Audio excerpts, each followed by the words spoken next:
Hello everyone, good morning. कैसे हो आप सब? मैं हूं गौरव काबरा और एक बार फिर से आप सबका बहुत बहुत बहुत ज़्यादा स्वागत है हमारे यूट्यूब चैनल पे। एंड आज हम लोग कर रहे हैं अपने कॉस्ट की सेकंड क्लास। बेसिक क्लास है आज भी हम कई सारे बेसिक्स के बारे में बात करेंगे। So there is a lot to talk about. उन सारी चीज़ों के बारे में बात हो रही होगी and at the same time हम कई नई चीज़ें आज के दिन सीखेंगे। आज हमारी आखिरी बेसिक क्लास होगी, तो इस बेसिक क्लास के बाद में आप ये एक्सपेक्ट कर सकते हैं that we will start a chapter, और वो चैप्टर शुरू होगा कल से। हम लोग रोज सुबह 8 बजे मिल रहे हैं, तो जिन लोग को आदत लग गई है बहुत बढ़िया, जिनको आदत नहीं लगी लग जाएगी बहुत जल्द।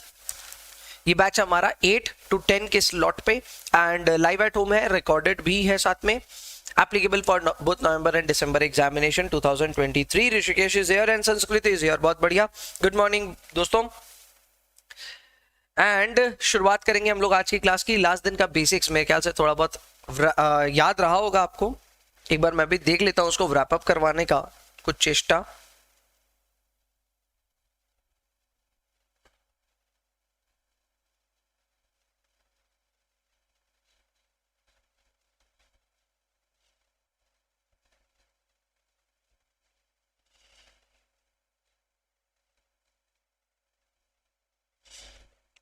चलो शुरू करते हैं आज की क्लास को फिर।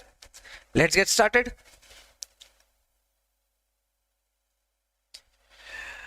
Hello, good morning everybody and this is the second class of costing. आज बेसिक क्लास है। इस बेसिक क्लास की शुरुआत करते हैं with the warm up of the last class.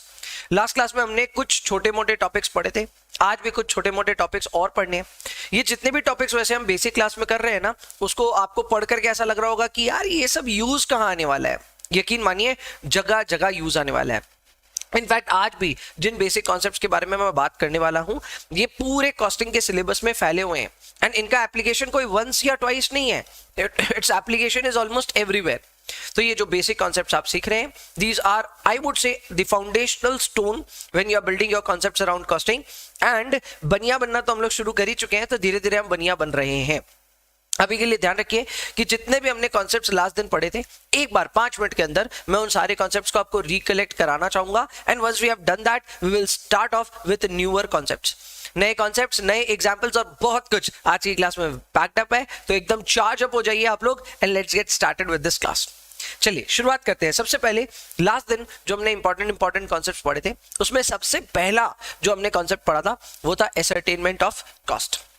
मैंने लास्ट क्लास आपको बताया था कि अगर आप कभी भी किसी भी प्रोडक्ट का टोटल कॉस्ट ऑब्टेन करने जा रहे हैं, then you will have to add up all the direct cost as well as indirect cost as well. Direct indirect को मैंने एकदम सरल भाषा में समझाया था कि किसी भी प्रोडक्ट पे अगर आप किसी रॉ मटेरियल को फील कर पा रहे हो, देख पा रहे हो, समझ पा रहे हो कि हाँ इसमें लगा होगा ये, तो वो हो जाता है डायरेक्ट। वैसे ही लेबर, अगर आपको लग रहा है कि हाँ इस पे मेहनत लगी होगी, मैंने कल समोसे का एग्जांपल दिया, हलवाई की मेहनत लगी है, क्लियरली दिख रहा है वो चीज, करेक्ट, सो वो भी डायरेक्ट है। इसके अलावा और कोई अगर अन्य तरह के खर्चे हैं जो कि डायरेक्ट नेचर के हैं, तो उनको हम डायरेक्ट एक्सपेंसेस कहते हैं।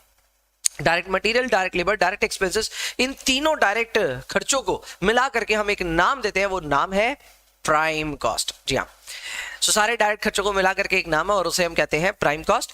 इसके अलावा डायरेक्ट के अलावा और ऊपर से भी कई खर्चे लगते हैं, उनको हम कहते हैं indirect cost. These indirect cost are overheads. ये ओवरहेड्स भी अपने ज्योग्राफिकल लोकेशन के हिसाब से अलग अलग नाम से जाने जाते हैं। अगर फैक्ट्री के अंदर ऊपर के खर्चे लग रहे हैं तो फिर उन्हें हम कहते हैं फैक्ट्री ओवरहेड्स। याद रखिए ओवरहेड्स में भी मटेरियल, लेबर और अदर एक्सपेंसेस हो सकते हैं। एग्जाम्पल के तौर पे फैक्ट्री में अगर आप कोई लुब्रिकेंट यूज कर रहे हैं तो वो इनडायरेक्ट मटेरियल है, ओवरहेड में आएगा। अगर फैक्ट्री के अंदर आप सुपरवाइजर को सैलरी दे रहे हैं तो वो भी प्रोडक्शन डायरेक्टली तो इन्वॉल्व है नहीं, तो वो भी एक इनडायरेक्ट लेबर के तौर पे अभी भी फैक्ट्री ओवरहेड्स में ही काउंट होगा। इसके अलावा फैक्ट्री में अगर मान लो आप फैक्ट्री रेंट दे रहे हो तो factory rent is other expense, indirect expense, and वो भी अपने फैक्ट्री ओवरहेड्स में जाएगा। जिस तरह फैक्ट्री में इनडायरेक्ट मटेरियल, लेबर और इनडायरेक्ट एक्सपेंसेस इनकर होते हैं, उसी तरह इनकरेंस इन तीनों खर्चों की ऑफिस में भी हो सकती है as well as sales and distribution के दौरान भी हो सकती है। फॉर ऑब्वियस रीजंस ओवरहेड्स को 3 बड़ी कैटेगरी के नाम से हम जानते हैं अब, जिसमें पहली कैटेगरी है फैक्ट्री ओवरहेड्स। फैक्ट्री में लगने वाले सभी ऊपर के खर्चे, सभी इनडायरेक्ट खर्चों को हम नाम देते हैं फैक्ट्री ओवरहेड्स। इसके अलावा ऑफिस में लगने वाले सारे के सारे हो जाते हैं एडमिनिस्ट्रेटिव ओवरहेड्स। इसके अलावा अगर हम बात करते हैं about selling and distribution overheads, तो वहां पे सारे इनडायरेक्ट जो खर्चे होते हैं वो वहां जाते हैं। ऐसे एग्जाम्पल्स के लिए मैं आपको और एक एग्जाम्पल दे देता हूं कि मान लो किसी कंपनी में डायरेक्टर साहब हैं। डायरेक्टर साहब मतलब समझते हो, one who has been appointed as the director of the company, वो एक रेम्यूनरेशन ड्रॉ कर रहे हैं from the company. Where would this expenditure गो?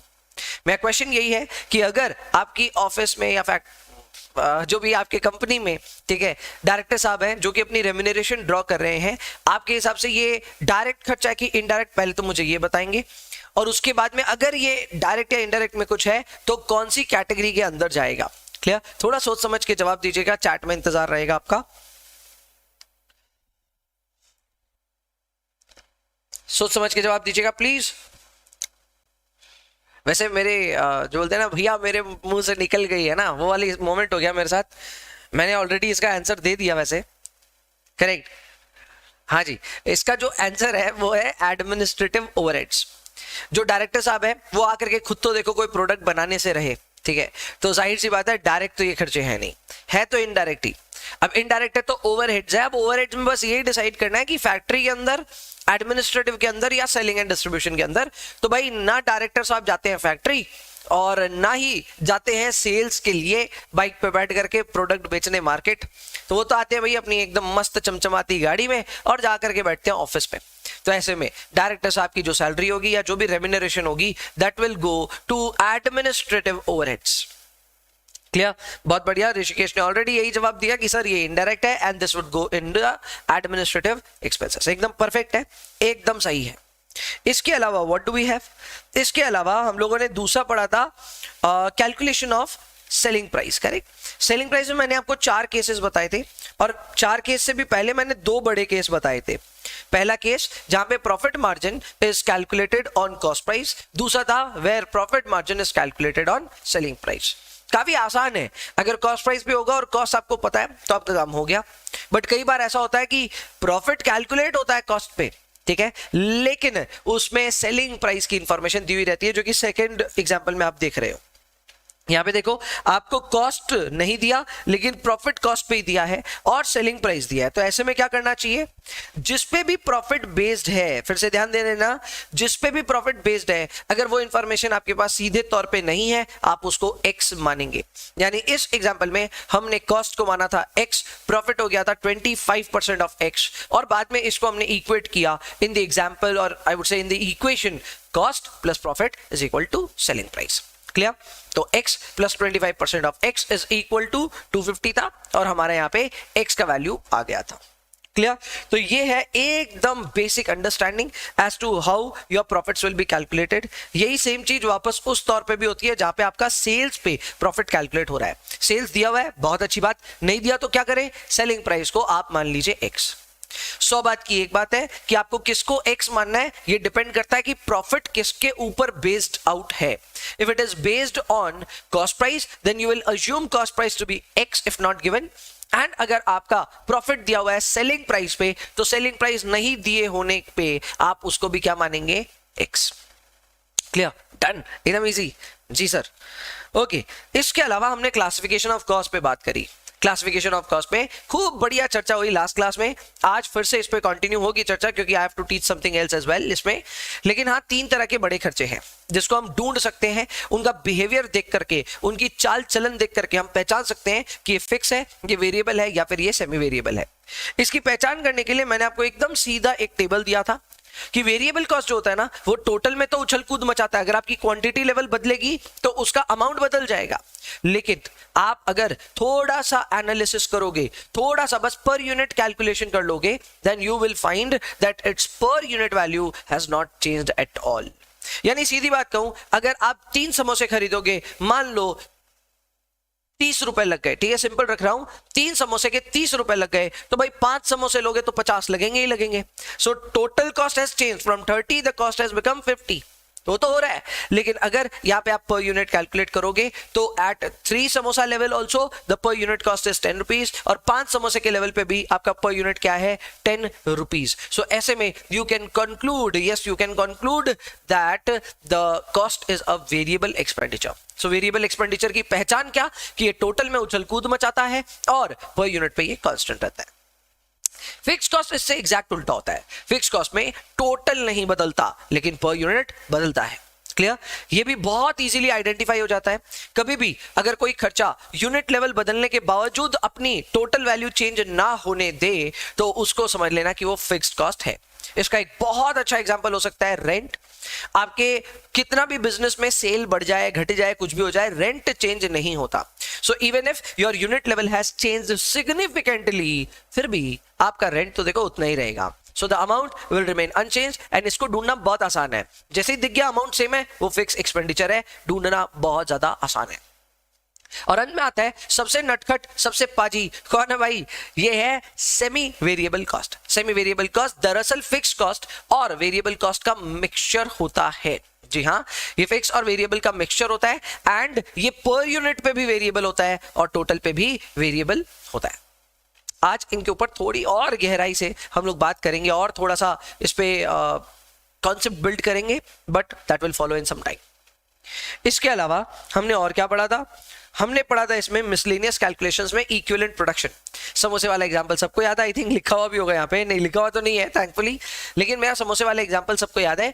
5 समोसे आधे आधे खा लेने का मतलब ये नहीं होता है कि एक भी पूरा नहीं खाया भाई, वो इफेक्टिवली 2.5 समोसे हो जाते हैं।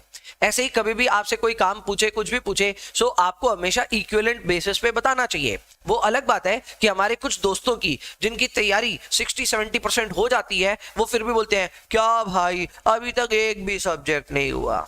अरे भाई तुमने 8 सब्जेक्ट सब 60% प्रिपेयर कर लिए तो इफेक्टिवली तो 4.8 हो गया ना।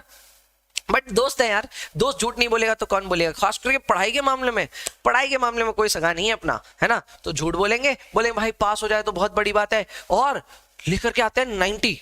ठीक है, आपको भी लाना है और आपको भी शायद अपने दोस्तों को ऐसे ही झूठ बोलना पड़ेगा। सो इक्विवेलेंट प्रोडक्शन हर कहीं अप्लाई कीजिए, दोस्तों के सामने नहीं। ठीक है, तो ये है आपके लिए इक्विवेलेंट प्रोडक्शन का एकदम छोटा सा concept. We have used that, इस पे 1-2 एग्जांपल हमने लास्ट क्लास किए थे, ये बहुत इजी कॉन्सेप्ट है। इसके अलावा हम लोगों ने पैसेंजर किलोमीटर्स कैलकुलेट करना सीखा था। Passenger kilometer is a very beautiful concept. Compound unit बोल करके there is something in the chapter of service costing, वहां पे हम सीखेंगे पैसेंजर किलोमीटर क्या होता है। बट ये पैसेंजर किलोमीटर के लिए आपको पैसेंजर अलग से कैलकुलेट करना होगा, किलोमीटर अलग से कैलकुलेट करना होगा, और इन दोनों को आपस में मल्टीप्लाई करके पैसेंजर किलोमीटर कैलकुलेट करना होगा। लास्ट दिन पैसेंजर किलोमीटर की कैलकुलेशन आई थी 8000, तो स्टूडेंट्स को बिलीव नहीं हुआ, रहे एक दिन में 8000 हो सकता है क्या? सो मैं एक बार वापस रिमाइंड कर देना चाहता हूं कि 8000 is not kilometres, please do not understand it as if it is only kilometers, it is passenger into kilometers। चीज अलग है। 8000 आराम से हो सकता है। इनफैक्ट अगर आप जितनी बड़ी गाड़ी लोगे ना, ट्रेन बहुत बड़ी है, तो ट्रेन की कैलकुलेशन में तो ये बहुत लाखों में आने वाला है। Clear? So it can happen and don't worry about that. ये कैलकुलेशंस आगे आएंगी जब हम सर्विस कॉस्टिंग पढ़ेंगे, और उस समय आपको ये सारे कॉन्सेप्ट्स याद आ जाएंगे।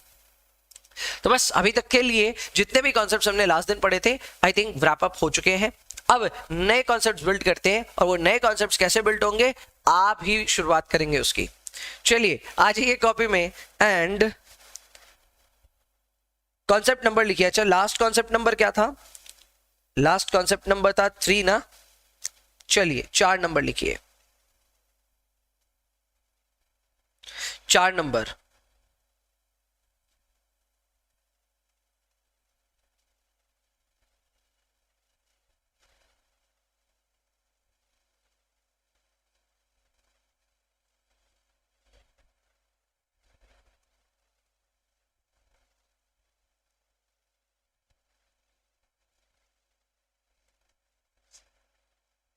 नेक्स्ट जो कैटेगरी में लिखा रहा हूं या जो कॉन्सेप्ट लिखा रहा हूं वो है identification of cost type from cost diagrams.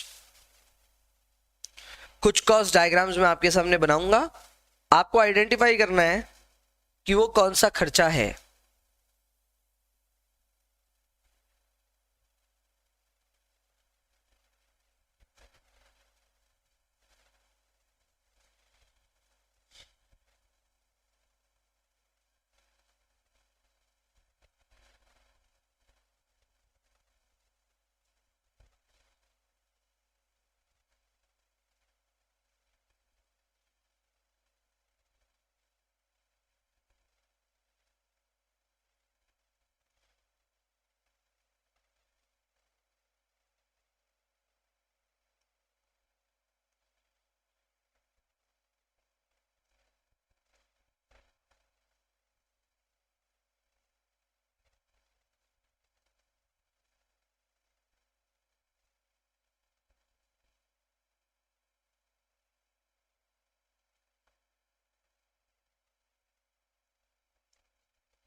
आराम से पहले ड्रॉ कर लीजिए ये तीनों।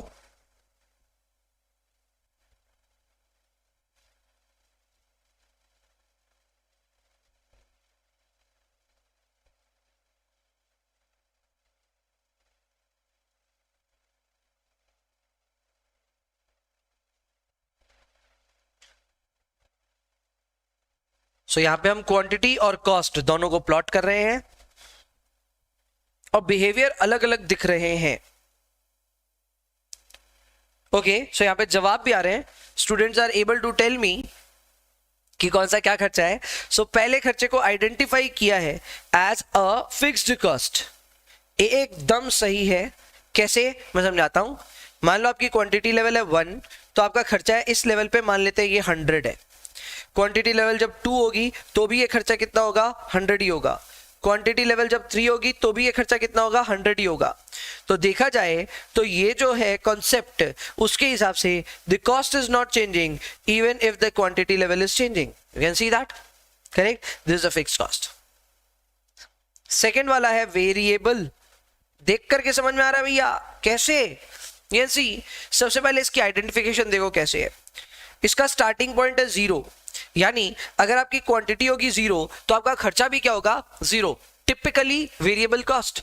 अरे भाई, आप समोसे की दुकान पे खड़े हो लेकिन समोसा खरीदे नहीं, तो खर्चा थोड़ी ना लगेगा। अरे खड़े रहने पे थोड़ी ना आपको खर्चा लग रहा है, वहां पे कुछ खरीदोगे तो खर्चे लगने शुरू हो जाएंगे। आपने एक समोसा खरीदा, मान लेते हैं आपका कॉस्ट यहां आया, सो दैट्स 10 रुपीज एग्जाम्पल के तौर पे एक बार, ठीक है। आपने 2 समोसे खरीद लिए, खर्चा बढ़ गया एंड दैट बिकेम 20 रुपीज। आपने 3 समोसे खरीद लिए एंड मान लो खर्चा बढ़ गया एंड दैट बिकेम 30 रुपीज। सो ये बिहेवियर हमें समझ में आता है, ये बिहेवियर है वेरिएबल कॉस्ट का। So variable cost is typically a straight line, and ये स्ट्रेट लाइन जो होती है इसका स्टार्टिंग पॉइंट होता है ओरिजिन से। बट देन भैया स्ट्रेट लाइन तो ये भी है, जो लास्ट वाला डायग्राम है वो भी तो एक स्ट्रेट लाइन है, लेकिन वो सेमी वेरिएबल क्यों हो रहा है? बच्चे बोल रहे हैं भैया ये है semi variable cost. Now I would like to know क्यों। तो उसका रीजन है, देखो भैया आपने खुद कहा था semi variable cost is a mixture of variable and fixed cost. और अगर इस कॉस्ट को आप देखेंगे तो इसका ऊपर वाला जो सेक्शन है ना वो वेरिएबल कॉस्ट है, और जो इसका नीचे वाला सेक्शन है वो फिक्स्ड कॉस्ट। आप खुद ऑब्जर्व करो, हमारा ओरिजिन होता तो वैसे ये है, पर अगर इसको हम एक कॉजी ओरिजिन मान लें तो इसके ऊपर की जो लाइन है वो पूरी वेरिएबल कॉस्ट को डिपिक्ट कर रही है। लेकिन इसका स्टार्टिंग ना 0 से नहीं हो रहा, स्टार्टिंग हो रहा है थोड़ा ऊपर से। तो ये ऊपर वाला लेवल क्या है, ये है फिक्स्ड कॉस्ट। सो देखा जाए तो डायग्राम 1 डायग्राम 2 इन दोनों को जब हम लोग मर्ज कर देते हैं it becomes the third diagram. और थर्ड डायग्राम में हमको समझ में आता है कि okay this is the concept of semi variable cost. Was it nice? हाँ भैया ये तो बहुत मजेदार था, हमको थोड़ा बहुत डायग्राम से ही समझ में आ गया कि कौन सा खर्चा क्या है। Now this is a very important requirement. अब ये इंपॉर्टेंट रिक्वायरमेंट क्यों मैं बता रहा हूं, एग्जाम में नहीं आते हैं ये सब चीजें, but to be able to read information fastly rapidly, दिमाग तेज करना है, इंटेलेक्चुअल एबिलिटीज बढ़ानी है। कैसे बढ़ेंगी? If we narrow down the concept with too many dimensions. हम एक जैसे नहीं देख रहे हैं, हम इसको अलग अलग एंगल से देख रहे हैं, इधर से भी देख लिया उधर से भी देख लिया, अलग एंगल लेकर के देख रहे हैं। तो जब अपने डायमेंशंस बदलते हैं, कभी न्यूमेरिकली कभी ग्राफिकली और कभी टैबुलर फॉर्म में उसको समझते हैं, तो आपको समझ में आता है okay this is the same damn thing. ये बार बार एक ही चीज पढ़ रहे हैं हम लोग, एंड वो एक बार आपके जहन में बैठ जाए ना तो आप कोई भी फॉर्म में उसको पढ़ोगे आप उसको पकड़ पाओगे। आज की क्लास में बहुत बार आपसे ये वेरिएबल फिक्स सेमी वेरिएबल की बातें मैं करूंगा। तो यह शुरुआत अच्छी है अपनी, आपकी ग्रिप भी बहुत अच्छी है कि आपने इसका जवाब दिया, लेकिन इसके आगे भी जवाब देते रहना क्योंकि सवाल कभी खत्म नहीं होंगे। चलो ठीक है, नेक्स्ट आते हैं जी, नेक्स्ट कॉन्सेप्ट की तरफ चलते हैं। नेक्स्ट कॉन्सेप्ट क्या होगा? Concept number 5। कॉन्सेप्ट का नाम लिखिए फ्लेक्सिबल बजट। वैसे तो फ्लेक्सिबल बजट अपने आप में एक बहुत मस्त कैटेगरी है, ठीक है, लेकिन अभी के लिए एक छोटा सा कॉन्सेप्ट पढ़ाना चाहूंगा मैं।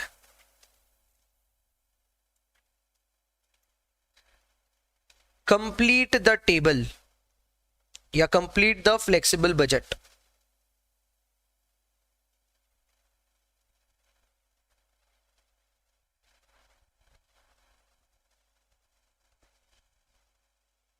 Okay particulars,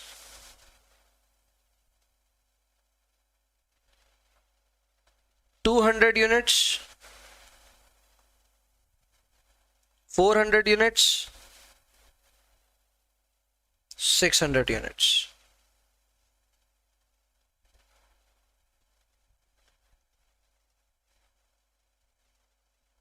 Direct material 2000, 4000, I don't know.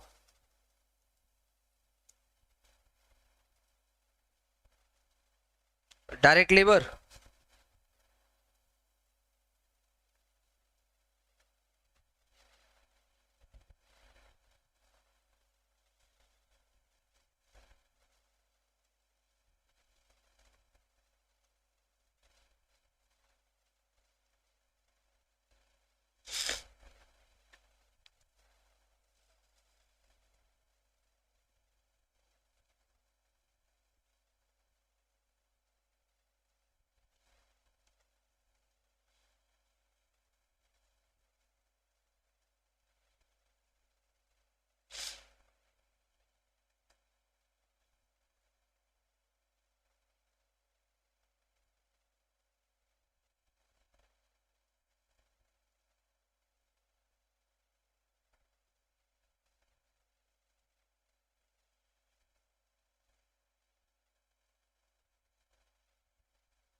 चलो सारे क्वेश्चन मार्क्स आपको फिलअप करने हैं, आपको समझना है कौन सा कैसे क्या जाएगा। जाहिर सी बात है मैंने आपको यहाँ कुछ खर्चे लिख करके दिए हैं, उसमें से कुछ खर्चे कुछ है और कुछ खर्चे कुछ है।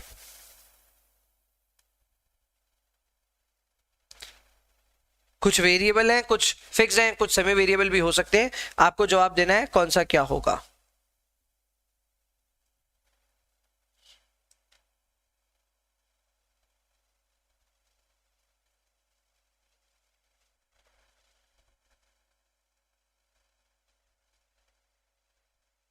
अब सिर्फ देख करके ऑब्जर्व करके आपको समझना है कि कौन सा खर्चा क्या है। आपको आइडेंटिफिकेशन के रूल्स में वापस समझा दूं, किसी भी खर्चे को पता करना हो कि वो वेरिएबल है या फिर वो फिक्स है, उसके लिए आप उसके टोटल को ऑब्जर्व करें और उसमें अगर पर यूनिट आप कैलकुलेट कर सकते हो तो उसको भी ऑब्जर्व करें। यहां पे मेरे ख्याल से हो सकता है, so please find out.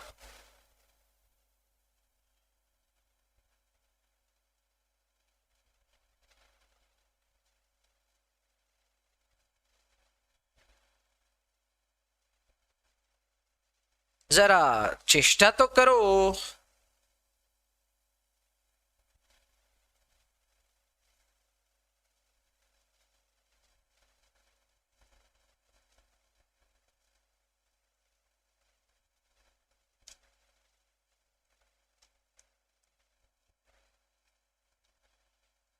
Legends are saying that this will be 6,000. This could probably be 5,000. This could be 7,000. This could be 3,900. And this will be 6,000. Sir इतना फास्ट कैसे? वैसे तो ट्रिक्स है, आप चाहें तो ऐसे भी देख सकते हैं। अब मैं स्टॉक मार्केट वाला आदमी, ठीक है, मैं ट्रेंड्स पकड़ता हूँ, ठीक है, मैं डेटा देखता हूँ तो डेटा में मुझे ट्रेंड नजर आ जाता है। अगर मुझे कोई ट्रेंड नजर आता है, आई फॉलो द ट्रेंड, वही काम मैंने फॉलो किया है। जैसे अगर आप ऑब्जर्व करेंगे यहाँ पे, तो मैंने सच में ना टोटल पर यूनिट ये सब करके देखा नहीं। वैसे मुझे पता है कि पहला वाला जो खर्चा है वो वेरिएबल है, दूसरा वाला भी वेरिएबल है, तीसरा वाला सेमी वेरिएबल है, चौथा वाला सेमी वेरिएबल है और लास्ट वाला फिक्स्ड है। ये मुझे पता है कि ये आइडेंटिफिकेशन है इसकी। लेकिन फिर भी कैसे पता चल गया भैया? ट्रेंड देखो, ट्रेंड, ये 200 यूनिट्स है, ये 2000 है, ये 400 यूनिट्स है, ये 4000 है, तो पर यूनिट तो 10 रुपीज आ रहा है, क्लियरली दिख रहा है। तो 10 रुपीज के हिसाब से 600 यूनिट्स का 6000 ही होगा। समझ में आ रहा है? एकदम पर यूनिट पे इजीली कैलकुलेट हो गया। देखो टोटल तो इसका बदल रहा था, तो टोटल बदल रहा था, तो ये फिक्स कॉस्ट तो है नहीं, या तो ये वेरिएबल कॉस्ट है या तो ये सेमी वेरिएबल है। तो हमने पर यूनिट कैलकुलेट करके देख लिया, पर यूनिट कैलकुलेट किया तो समझ में आ गया बस ये है अपना वेरिएबल कॉस्ट, क्योंकि इसका पर यूनिट आ रहा है 10। फिर लेबर करने गए, लेबर में भी जो अपना खर्चा आ रहा है वो आ रहा है 2500 बाई 200, जो भी आएगा 1.25 आएगा। क्या 2500 बाई 200 जी 12.5 आ रहा है, 12.5 आ रहा है अपना यहाँ पे वेरिएबल कॉस्ट। आप अगर ये 7500 बाई 600 भी करके देखोगे तो सेम ही आ रहा है 12.5, यानी ये अगेन एक वेरिएबल कॉस्ट हो गया। टोटल में बदल रहा है, टोटल में बदल रहा है, लेकिन पर यूनिट पे ये रह रहा है कांस्टेंट, करेक्ट। सो पर यूनिट पे ये आ रहा है 12.5। सो ये भी खर्चा एक वेरिएबल खर्चा है, आइडेंटिफाई किया एंड इसका वैल्यू लिख लिया। सो 12.5 into 400 units will give us a value of 5000 rupees. ये भी आसान है। सेलिंग एंड डिस्ट्रीब्यूशन में आते हैं, ये यहाँ 6000 है, यहाँ पे भी 6000 है। अरे क्लियरली समझ में आ रहा है कि ये एक फिक्स कॉस्ट है। फिक्स कॉस्ट को अगर आप यूनिट बदलने के बावजूद देखते हो कि भाई टोटल नहीं बदल रहा है इसका, मतलब वो एक फिक्स कॉस्ट है। फिक्स कॉस्ट का कुछ नहीं करना, जो वैल्यू दिया है वही लिखना है। तो 6000 ही रह गया। बात समझ में आ रही? ओके, अब बात आती है सेमी वेरिएबल। भैया सेमी वेरिएबल पकड़ में तो आ गया, कैसे?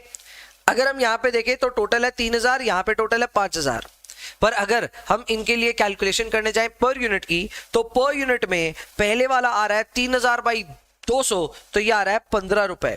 लेकिन फिर 5000 बाई 400 करते तो आ रहा है 12.5। तो भैया पर यूनिट में भी चेंज है और टोटल में भी चेंज है, पर यूनिट में भी चेंज है और टोटल में भी चेंज है। तो ये अमाउंट 7000 कैसे आया वो आप अब एक्सप्लेन कर देना। लेकिन हाँ, ये सेमी वेरिएबल है, आइडेंटिफाई तो कर लिया हमने। इसके अलावा अगर हम बात करते हैं अबाउट एडमिनिस्ट्रेटिव ओवरहेड, तो वो भी सेमी वेरिएबल है। वो कैसे? अगेन इसका टोटल बदल रहा है, जहां एक जगह 1900 था वो दूसरी जगह कितना हो गया 5900। और अगर आप इनका टोटल देख करके फिर पर यूनिट निकालना चाहो तो 1900 डिवाइडेड बाई 200 करते हैं तो इधर पर यूनिट आ रहा है 9.5, जबकि यहां पे आ रहा है 5900 डिवाइडेड बाई 600 9.83। क्लियर? तो क्लियरली हमको समझ में आ रहा है कि यहां पे ना डिफरेंसेस हैं।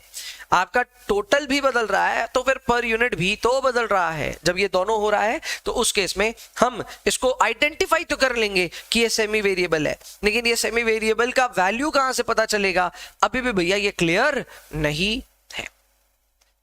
क्लियर? ओके, ठीक है। तो ऋषिकेश बोल रहे हैं सर एसवीसी आइडेंटिफाई कर लिया था लेकिन कैलकुलेट नहीं कर पाया, विच इज बैंग ऑन। मैं तो यही समझा रहा हूं आपको कि यही हुआ होगा आपके साथ कि आपने आइडेंटिफाई कर लिया कि ये एसवीसी तो है, लेकिन भैया इसका वैल्यू कैलकुलेट करना हमें नहीं आता। कैसे करें? तो आइए बताता हूं कैसे करें। Next concept will be semi variable cost breakup. हम अब सीखेंगे कि सेमी वेरिएबल कॉस्ट का ब्रेकअप करके उसमें से फिक्स और वेरिएबल कैसे अलग किया जाए। Step number 1, calculate variable cost per unit. Variable cost per unit calculate करने के लिए आप फॉर्मूला लगाएंगे change in total cost by change in quantity. Change in total cost by change in quantity. Clear? Step 2,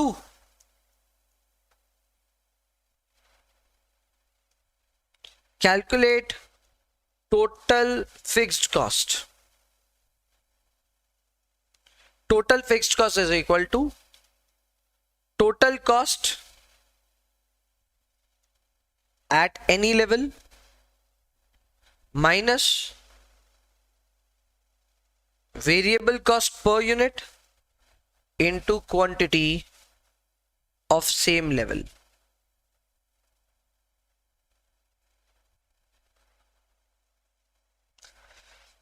Total cost at any level minus variable cost per unit into quantity of same level. I will explain ये क्या है, मैं explain करूंगा।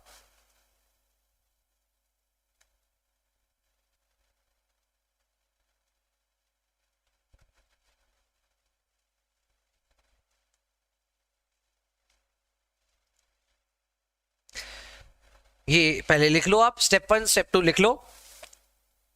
अब ये है क्या, ये मैं एक्सप्लेन करता हूं and I will put fourth the example given you above, और उसी से हम आइडेंटिफाई कर लेंगे कि वैल्यू क्या रहने वाली है। ओके, तो यहां तक तो क्लियर है। एग्जांपल लेते हैं। देखिए हमारा पहला जो सेमी वेरिएबल का एग्जांपल था वो था factory overheads, correct. Factory overheads की दो इंफॉर्मेशन दी हुई थी, 200 यूनिट्स और 400 यूनिट्स पे 3000 और 5000। तो एग्जाम्पल मेरा पहला यही है, एग्जाम्पल 1, फैक्ट्री ओवरहेड्स 200 यूनिट्स था और 400 यूनिट्स था। रिजल्ट कितना आ रहा था? 3000, 5000। तो इसको सॉल्व कैसे करें? स्टेप 1 करते हैं। Step 1, variable cost per unit के लिए मैंने बोला था change in total cost by change in quantity करना। तो कॉस्ट में जो टोटल डिफरेंस आ रहा है वो कितना आ रहा है? 2000 का। 5000 minus 3000 is 2000. So the change in total cost is 2000 divided by change in unit level, यानी change in quantity. तो 400 minus 200 ये आएगा 200 units. So this is coming 10 rupees per unit. This is coming to variable cost per unit, which is equal to 10 rupees per unit.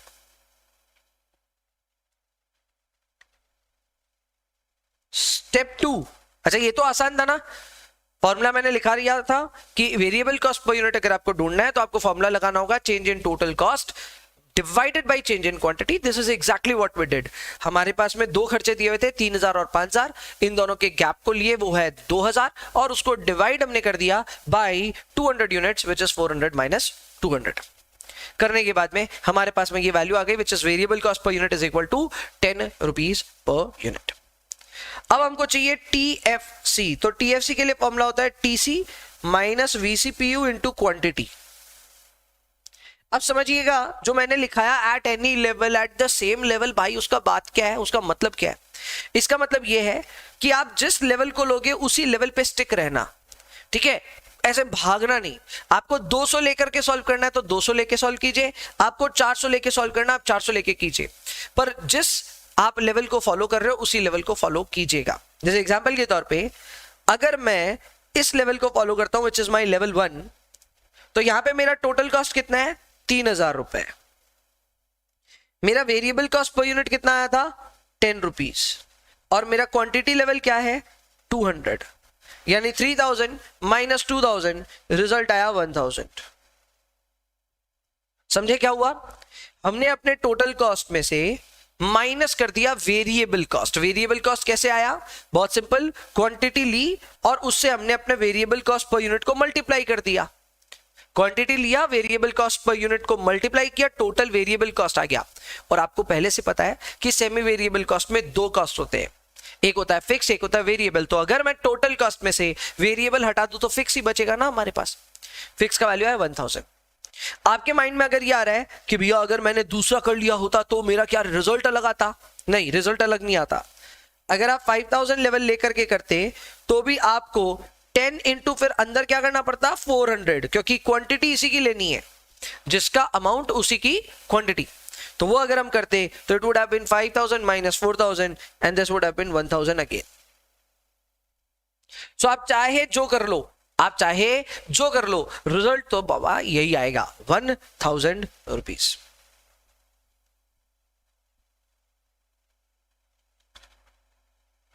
For those who still haven't got this concept or haven't got the confidence in this concept, एक और example आपके लिए।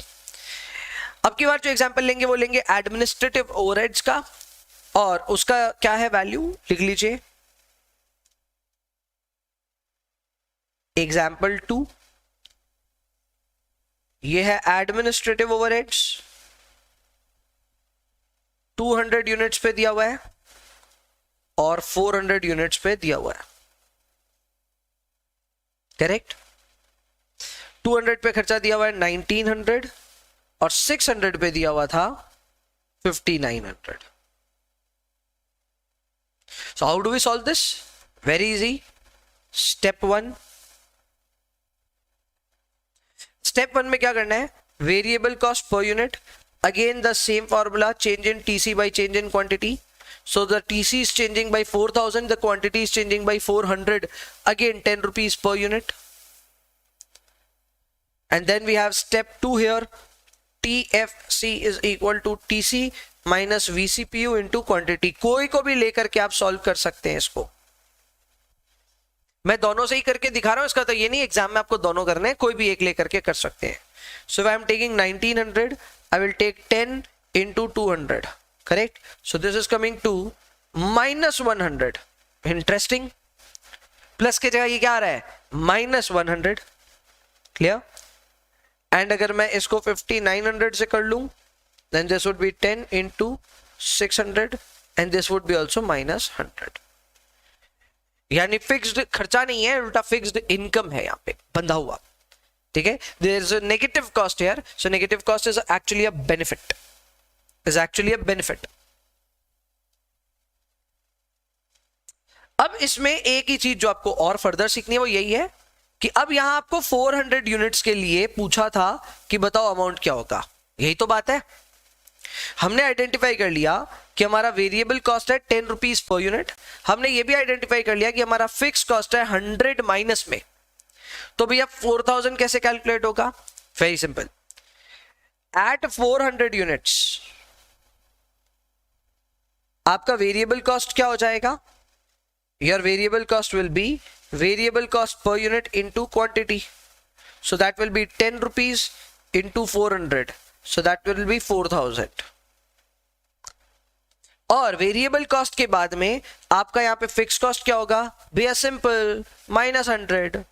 तो जब 4000 और minus 100 दोनों को इकट्ठे जोड़ेंगे तो it will become semi variable cost and the result is 3900। The result is 3900। मेरे ख्याल से हमारा भी 3900 ही आया था वैल्यू, यस एग्जैक्टली।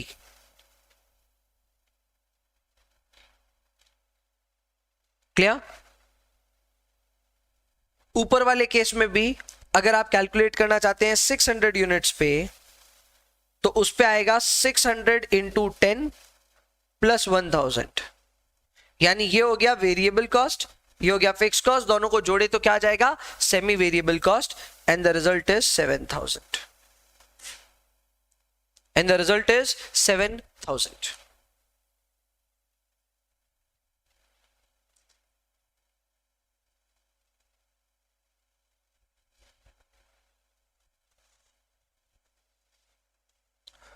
सो बोलो भाई कहां पहुंचे हम, क्या हुआ, एक बार एक्सप्लेन कर दीजिए। Is the entire matter clear और नॉट, सारी बातें क्या आपको समझ में आई या नहीं, मुझे बताएं प्लीज।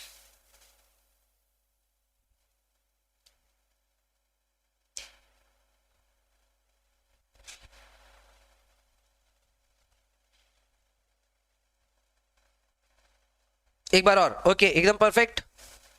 चलो एग्जाम्पल नंबर 3 लेते हैं।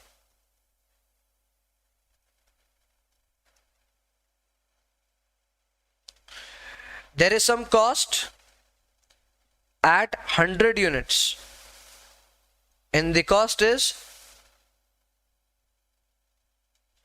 800. Cost at 150 units is rupees 1150. 100 units पे 800 है और 150 यूनिट्स पे 1150 है। तो बताओ 180 यूनिट्स पे कितना होगा। अब देखो यहां पे आपको सबसे पहले आइडेंटिफाई करना है कि कॉस्ट किस टाइप का है, क्या इसका टोटल बदल रहा है। हाँ भैया, जैसे ही क्वांटिटी बदला तो इसका टोटल बदल गया। टोटल बदल गया यानी दो बातें आती है यहां पे, या तो ये एक वेरिएबल कॉस्ट है या तो ये एक सेमी वेरिएबल कॉस्ट है। करेक्ट, ये दोनों बातें खुली हैं क्योंकि टोटल में बदलते दोनों ही खर्चे हैं, सेमी वेरिएबल भी बदलता है और वेरिएबल भी बदलता है। So next that we need to check is there per unit cost. तो अगर पर यूनिट कॉस्ट निकाल रहे हैं तो यहां पे आ रहा है 8 और यहां पे आ रहा है 1150 डिवाइडेड बाई 150, ये आ रहा है 7.67। अरे रे गड़बड़ हो गई ना भाई। गड़बड़ क्यों हो गई, क्योंकि यहां पे टोटल भी बदल रहा और पर यूनिट भी बदल रहा है। टोटल और पर यूनिट दोनों बदलने का मतलब यही हो गया कि अब ये एक सेमी वेरिएबल कॉस्ट ही है, this is no longer a variable cost. क्योंकि किसी भी खर्चे को वेरिएबल कॉस्ट बोलने के लिए उसका टोटल भी बदलना चाहिए, एट द सेम टाइम उसका पर यूनिट सेम भी रहना चाहिए। यहां तो पर यूनिट भी बदल रहा है, तो टोटल बदलना और पर यूनिट भी बदलना ये दोनों अच्छी इंडिकेशन नहीं है, एंड इसका मतलब यही है कि बॉस ये खर्चा सेमी वेरिएबल कॉस्ट है। सेमी वेरिएबल कॉस्ट अगर होगा तो हमको आइडेंटिफाई करना पड़ेगा कि इसमें वेरिएबल पोर्शन कितना है और फिक्स पोर्शन कितना है। उसके लिए 2 स्टेप्स में काम होगा। स्टेप नंबर 1, हमें चाहिए वेरिएबल कॉस्ट पर यूनिट कितना है। उसके लिए फॉर्मूला होता है change in total cost by change in quantity. So total cost का अगर हम चेंज देखें, so that is 1150 minus 800 divided by change in quantity. Quantity का चेंज देखें तो that is 150 minus 100। How much is it? 1150 minus 800 divided by 50 आ रहा है ₹7 per unit. आप भी एक बार इवैल्यूएट कर लो, क्या आपका भी 7 पर यूनिट आ रहा है या नहीं। So variable cost is equal to 7 per unit, पहला काम। दूसरा काम हमें कैलकुलेट करना है total fix cost. Total fix cost होता है total cost minus total variable cost. सो टोटल कॉस्ट कोई भी एक लेवल ले लो, कोई भी एक लेवल। अगर पहला लेवल लेके करोगे तो टोटल कॉस्ट है 800। टोटल वेरिएबल कॉस्ट कैसे कैलकुलेट होता है?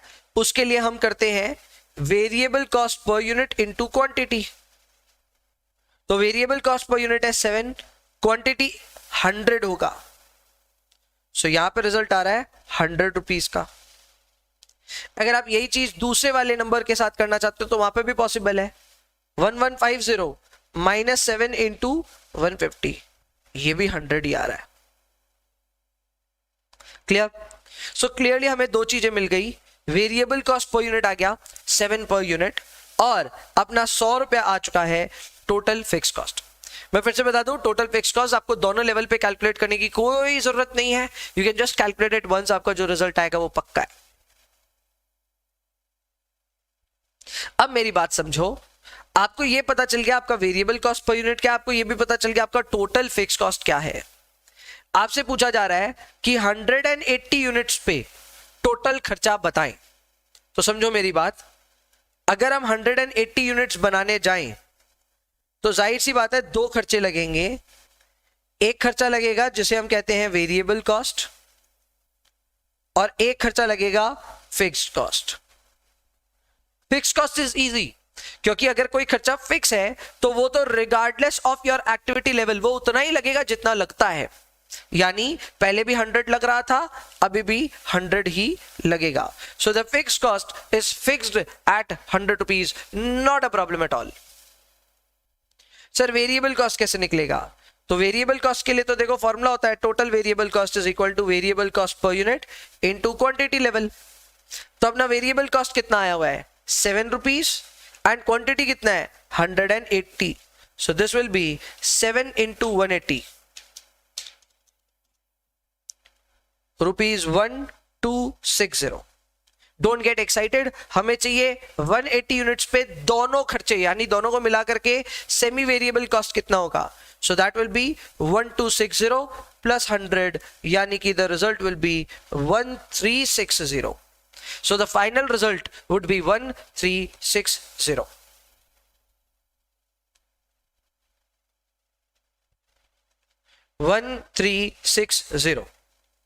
बहुत बढ़िया, बहुत बढ़िया, बहुत बढ़िया, सारे बच्चे पहुंचे इस बात पे। 1360 फाइनल आंसर आ चुका है, which is a very good thing. बहुत अच्छा, very simple, very straight forward. अब आप इसका पूरा एप्लीकेशन सीख गए हो, पूरा का पूरा एप्लीकेशन यू हैव लर्न्ड।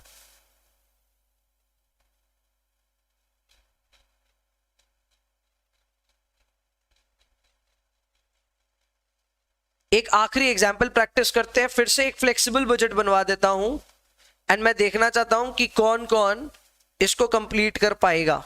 क्या आप कंप्लीट कर पाओगे? अगर आपसे कंप्लीट हो गया तो आप समझ लो बहुत बड़ी जीत है ये आपकी।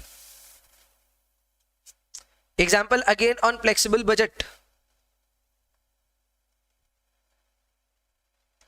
Particulars at 1000 units, at 1500 units, and at 2000 units.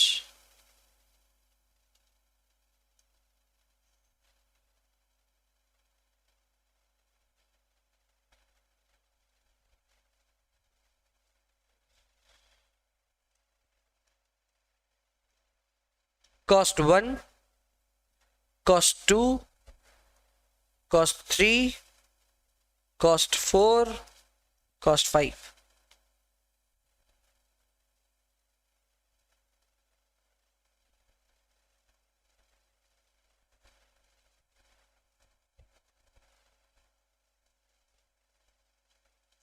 Complete करें. अमाउंट बताएं मुझे. पहले कॉस्ट का आप अमाउंट बताएं मुझे.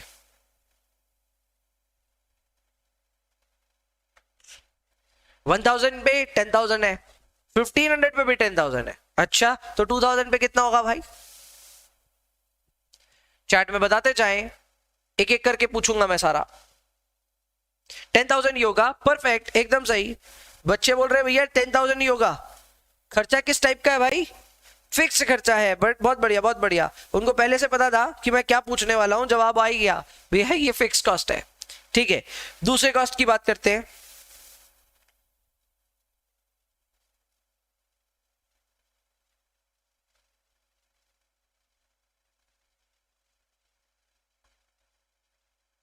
ये बताओ 2000 यूनिट पे ये कितना होगा?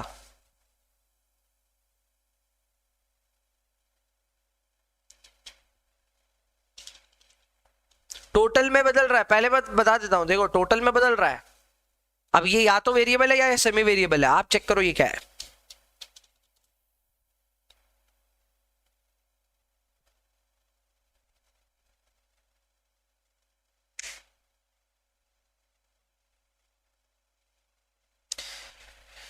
किस तरह का खर्चा है प्लीज मुझे बताएंगे. और उसके बाद 2000 यूनिट पे कितना खर्चा आएगा वो भी बताना आपको. ओके, सो कंक्लूजन तो आ गया कि ये वेरिएबल कॉस्ट तो है. अच्छा, वेरिएबल तो है. आफ्टर दैट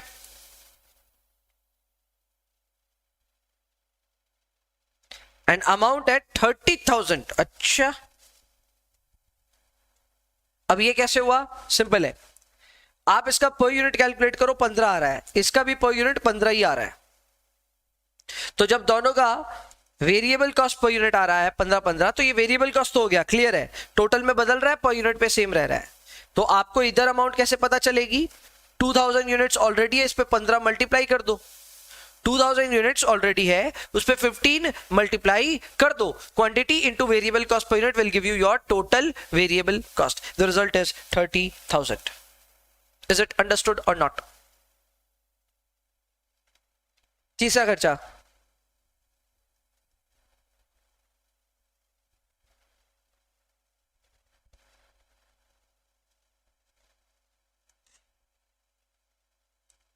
लो, मैं सामने से बोल रहा हूं, सेमी वेरिएबल है.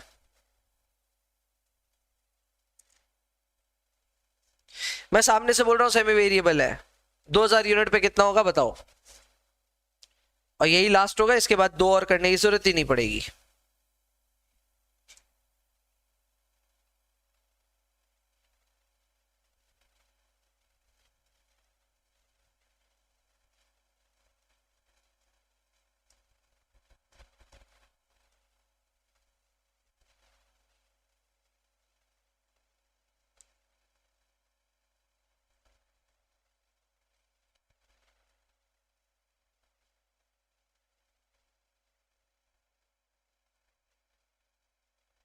Okay, so step 1 I think 15 per unit आ रहा होगा. Late me check.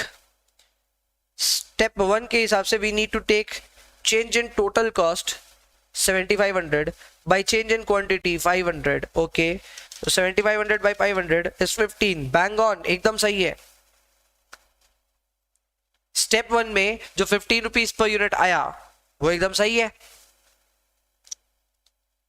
स्टेप 2 में कोई भी लेवल लेकर के करना होता है. 1000 वाला लेकर के कर लेते हैं.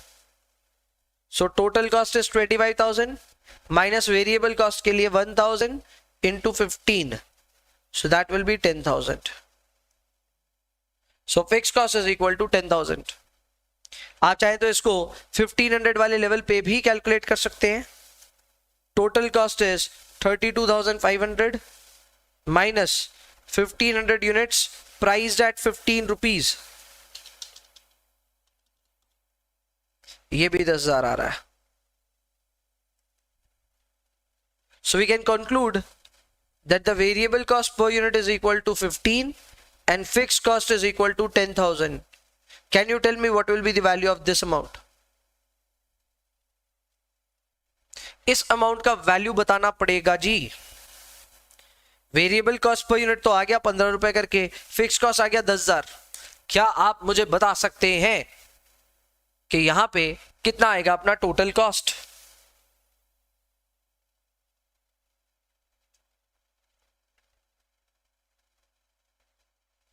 $40,000 बोला जा रहा है। अच्छा, let me check that.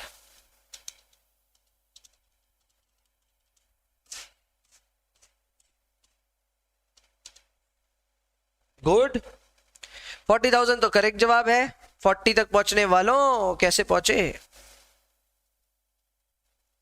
So 40,000 is absolutely right.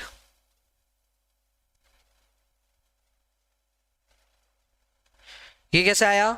Simple भैया, जो टोटल कॉस्ट होता है उसमें दो पार्ट होते हैं, एक होता है वेरिएबल कॉस्ट, एक होता है fix cost. For variable cost we need to take variable cost per unit into quantity and fix is already known. So यहाँ पे हमारा वेरिएबल कॉस्ट था 15 रुपए करके, क्वांटिटी था 2,000 करके, करेक्ट, और फिक्स कॉस्ट था 10,000 रुपए का। So this came 30,000 plus 10,000 and the result is 40,000। The result is 40,000.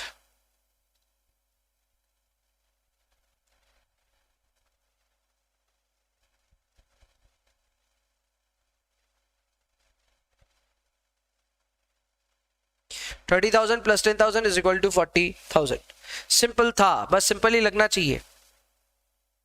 Simple था तो सिंपल ही लगना चाहिए। बाकी दोस्तों आप लोगों का क्या हालचाल है बताएं? समझ में आया ये कॉन्सेप्ट? फिर से मैं रिपीट कर देना चाहता हूं, कभी भी किसी भी खर्चे को देखो कि वो सेमी वेरिएबल कॉस्ट निकल रहा है तो उसको ढूंढे कैसे, कैसे पता करें कि ये सेमी वेरिएबल है? तो उसकी पहचान ये है कि वो टोटल पे बदलता है और पर यूनिट पे भी बदलता है।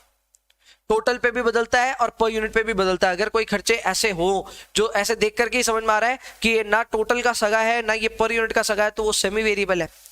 सेमी वेरिएबल के दो टुकड़े करने पड़ेंगे, एक होगा वेरिएबल वाला और एक होगा फिक्स वाला। वेरिएबल का टुकड़ा कैसे आएगा?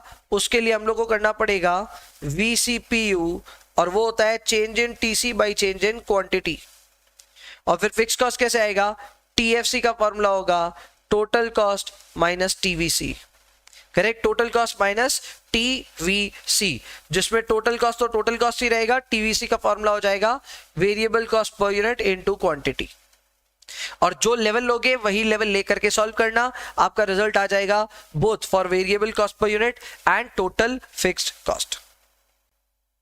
क्लियर? चलो डन। ये कॉन्सेप्ट पे देखो हमने काफी अच्छे से समय स्पेंड किया, बहुत सारे एग्जांपल किए, और अब जाकर के आपको सेमी वेरिएबल कॉस्ट का ब्रेकअप समझ में आ गया होगा। अब आपको समझ में आता है कि ओके, सेमी वेरिएबल को जब देखेंगे तो हम उसमें से ना वेरिएबल और फिक्स पोर्शन को अलग कर पाएंगे। अगर लगता है ये कॉन्फिडेंस आ गया तो यस, हमारा objective of learning this concept has been fulfilled. Clear? आगे बढ़ते हैं। Next brilliant concept is concept number 7। Heading दीजिए प्लीज। बहुत सुंदर कॉन्सेप्ट है, और इस कॉन्सेप्ट में मैं कह सकता हूं ज्यादातर जो बच्चे कॉस्ट पढ़ते हैं इस कॉन्सेप्ट को कभी स्ट्रांगली तैयार ही नहीं कर पाते। We have this good fortune कि हम इस कॉन्सेप्ट को अभी अपने सेकेंड ही क्लास में डिस्कस कर पा रहे हैं। मैं आपको फिर बता दूं, ये कॉन्सेप्ट के बारे में जानकारी इंटरमीडिएट क्लियर किए हुए बच्चे को भी शायद नहीं होगी। इतना अच्छा कॉन्सेप्ट है, लेकिन फिर भी ये कॉन्सेप्ट क्लियर नहीं होता है कई बच्चों का। So you have that moment, अभी सीख लो, ताकि आगे जाकर के जब हम स्टैंडर्ड कॉस्टिंग पढ़ रहे होंगे तब वो आपको हॉन्ट नहीं करेगा। क्लियर है? Okay okay okay. ओके तो यहाँ पे अब बच्चे ना लालची तो हो ही रहे हैं, बोल रहे हैं इतने इजी कॉन्सेप्ट क्या पूरे कॉस्टिंग में है क्या? आई वुड से कॉस्टिंग देखो largely costing is easy, very easy, ठीक है, ऐसा ही चलता रहेगा। इसका फ्लो ऊपर नीचे जब होता है तो सिर्फ सवालों में होता है। कॉन्सेप्ट्स आर ऑलवेज इजी, सवाल कभी थोड़े से टेक्निकल ज्यादा हो जाते हैं, but overall I can say that cost is a very easy topic. अगर इसको कायदे से आप पढ़ोगे तो ये कभी हार्ड नहीं लगेगा। इसी को हार्ड बनाया जा सकता है। I can throw so many tantrums on you ना, मैं आपको इतने नियम बता दूंगा, इतने कानून बता दूंगा ना कि नियम कानून के चक्कर में आपको डर लगने लग जाएगा कि अरे बाबा ये क्या है, ये क्या है, इसका ध्यान रखा क्या, उसका ध्यान रखा क्या। हम लॉजिक के साथ जाते हैं। मैंने इस पूरे सब्जेक्ट को ना हमेशा कॉमन सेंस से जोड़ दिया है, ठीक है। कॉमन सेंस से जैसे एग्जांपल दे रहा हूं मैं, एकदम सिंपल एग्जांपल दे रहा हूं। ऐसे ना ऐसे बताया जाता है how to calculate raw material consumed. तो रॉ मटेरियल कंज्यूम्ड में कौन कौन सी चीजें लेनी है वो आपको बताया जाएगा, उसका रूल बनाया जाएगा कि आपको जीएसटी जोड़ना है, आपको कैरेज इनवर्ड जोड़ना है, करेक्ट।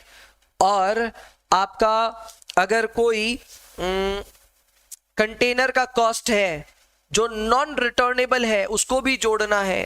तो इस तरह करके ना काफी सारे नियम बताए जाते हैं। मैं आपको बोलता हूं काय का नियम, काय का नियम ऐसे ही सीख लेते हैं। कैसे सिखाऊं बताऊं? वो दिन याद करो, मेरे ख्याल से आपको वो दिन सब देखे ही नहीं होंगे आपने वो सब दिन। पहले ना कोल्ड ड्रिंक लेकर के आते थे हम लोग, ठीक है। पहले कोल्ड ड्रिंक ऐसे प्लास्टिक की बोतल्स में आती भी नहीं थी, एकदम मैं अपने बचपन की बात कर रहा हूं, that time you were not even there. उस समय ना कांच की बोतल में आती थी, और वो कांच की बोतल आप जब घर पे मेहमान आते थे, कोई आते थे ना, हम लोग दौड़ के जाते थे, लेकर के आते थे। तो दुकानदार ना 10 रुपए की मान लो कोल्ड ड्रिंक है ना, तो वो हमसे लेता था 15 रुपए। क्यों भाई, ऐसा क्यों? तो बोलता था कि आप ये जो बोतल लेके जा रहे हो ये आप जब रिटर्न कर दोगे तब हम आपको 5 रुपए रिफंड कर देंगे। यानी ये रिटर्नेबल कंटेनर हो गया। क्या हो गया? Returnable container. क्लियर? तो ऐसे में हम जब भी कोल्ड ड्रिंक लेते थे तो हम कभी भी ये फील ही नहीं किए 15 रुपए दे रहे हैं, लेकिन कभी फील नहीं किया कि 15 रुपए लग गए। हमेशा अंदर से आवाज आती थी 10 रुपए की कोल्ड ड्रिंक है। कितने रुपए की? 10। यानी इस 5 रुपए को कभी हमने कंसिडर ही नहीं किया अपने खर्चे में। और क्यों करें? क्योंकि ये रिटर्नेबल है ना बाबा, रिटर्नेबल है तो कॉमन सेंस यही कहता है अरे बॉटल पकड़ा देंगे ना, वापस पकड़ा देंगे तो खर्चा कहां लगा। बस इतना छोटा सा कॉन्सेप्ट है, पर इस कॉन्सेप्ट को हाई फाई बनाया जा सकता है अगर मैं आपको इसके लिए पूरा लिखित में ना एकदम रूल बनवा दूं कि if the container is returnable then it should be excluded, but if it is not returnable it should be included. ये रूल जैसे ही लिखवा दूंगा ना, कॉमन सेंस की बात नहीं है, फिर वो रूल ओरिएंटेशन हो जाएगी, और जैसे ही वो रूल ओरिएंटेशन हो जाएगा ये टफ लगने लग जाएगा। वहीं पे दूसरा एग्जांपल ले लो ना, जमाना बदल गया। आप कोल्ड ड्रिंक लेने जाइए, 10 रुपए की कोल्ड ड्रिंक, 5 रुपए की ग्लास की बोतल, वो आपको बोतल दे रहा है, आप बोले वापस दूंगा तो क्या मिलेगा? बोला कुछ नहीं, ठेंगा मिलेगा, ले जाओ जो है यही है। तो अब आपको पता है कि ये बोतल लौटाने से भी आपको कुछ मिलने नहीं वाला है, तो अब क्या करेंगे? 15 रुपए मानेंगे अपना खर्चा। यानी सीधा हिसाब है, पैसे अगर वापस आने वाले हैं तो फिर वो अपना यहां पे कॉस्ट का पार्ट नहीं होगा, और नहीं आने वाले तो पार्ट होगा।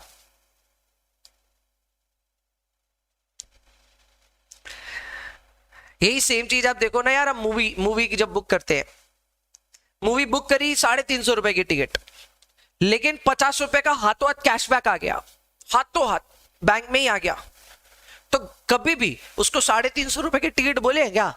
फिर बोलते हैं 300 रुपए में गए थे भाई, करेक्ट। तो आप हमेशा ऐसे ही इवैल्यूएट करते हैं कि अगर कोई पैसा आपको रिटर्न में मिल ही रहा है तो फिर उसको खर्चे में गिनना ही क्यों है? सो दैट विल बी 350 माइनस 50, तो इंक्लूड ही क्यों करना है, सीधा 300 बोल सकते हो आप। इसी में जीएसटी की बात करते हैं। आज मैं बुक्स बना रहा हूं, ठीक है, मान लो मैंने बुक्स मंगाई 15,000 रुपए की, उस पर जीएसटी लग गई 18% के हिसाब से 2700 रुपीज की, तो मेरे पास बिल आया 17,700 का। याद रखिए बुक्स मेरे लिए ना डायरेक्ट मटेरियल है, for me books are my direct material.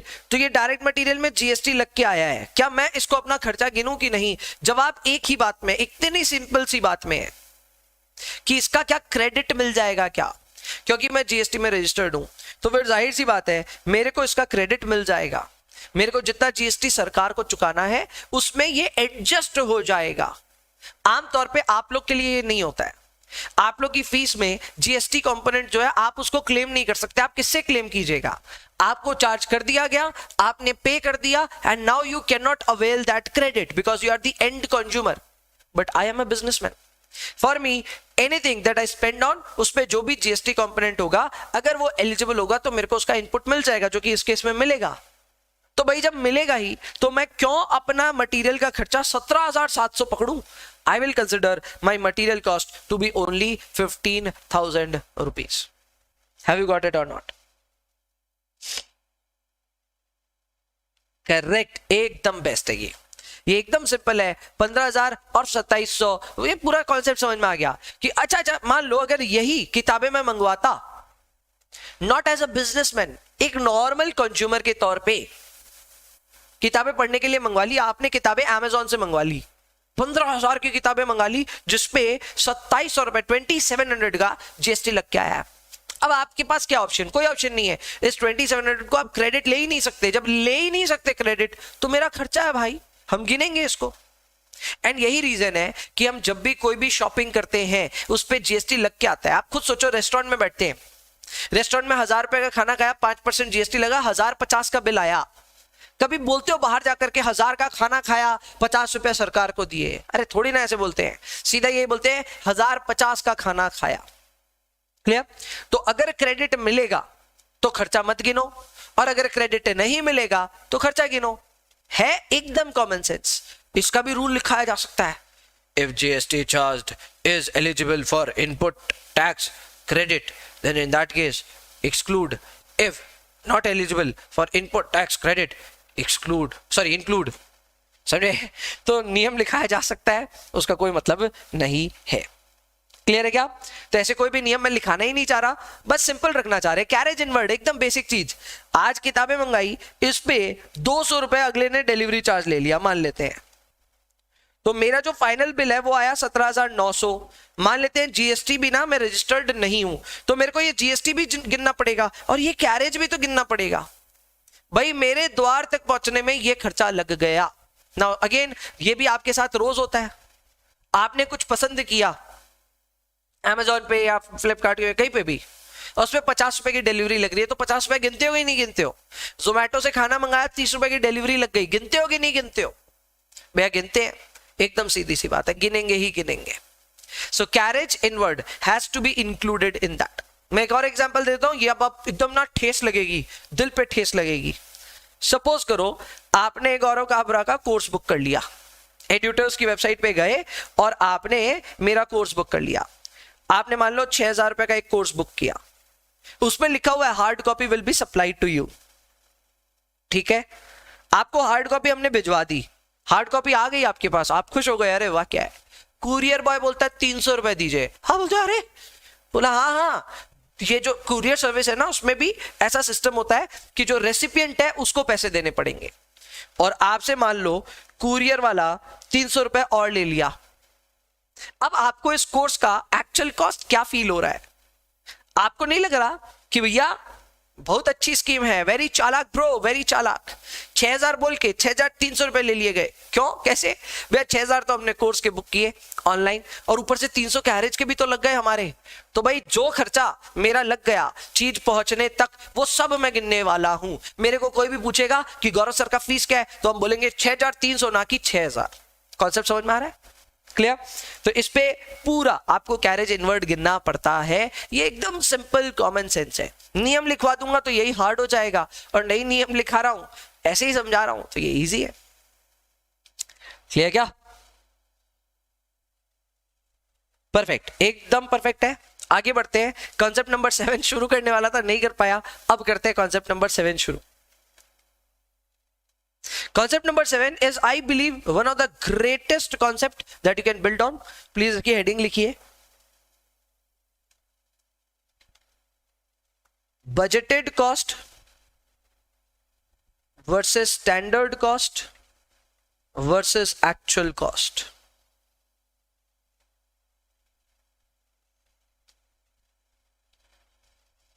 Budgeted cost versus standard cost versus actual cost, ये तीनों खर्चों के नाम ना आप कई बार सुनने वाले हैं। बजटेड कॉस्ट है, एक्चुअल कॉस्ट है, स्टैंडर्ड कॉस्ट। अरे भैया चीज क्या है ये तो समझाओ। तो ये चीज समझने जा रहे हैं with a very very basic example. ये बेसिक एग्जांपल आपके पहले दिमाग के द्वार खोलेगा and then we will get into a technical example. ठीक है, ये एग्जांपल लिखने की जरूरत नहीं है, सिर्फ फील कीजिएगा। मैंने आपको होमवर्क दे दिया, मैंने आज की क्लास में आपको मान लो 3 क्वेश्चंस होमवर्क दिए और क्लियरली बोला था, आपको एकदम क्लियरली बोला था कि कोई भी सवाल 5 मिनट से ज्यादा नहीं लगेगा, 5 मिनट्स पर क्वेश्चन।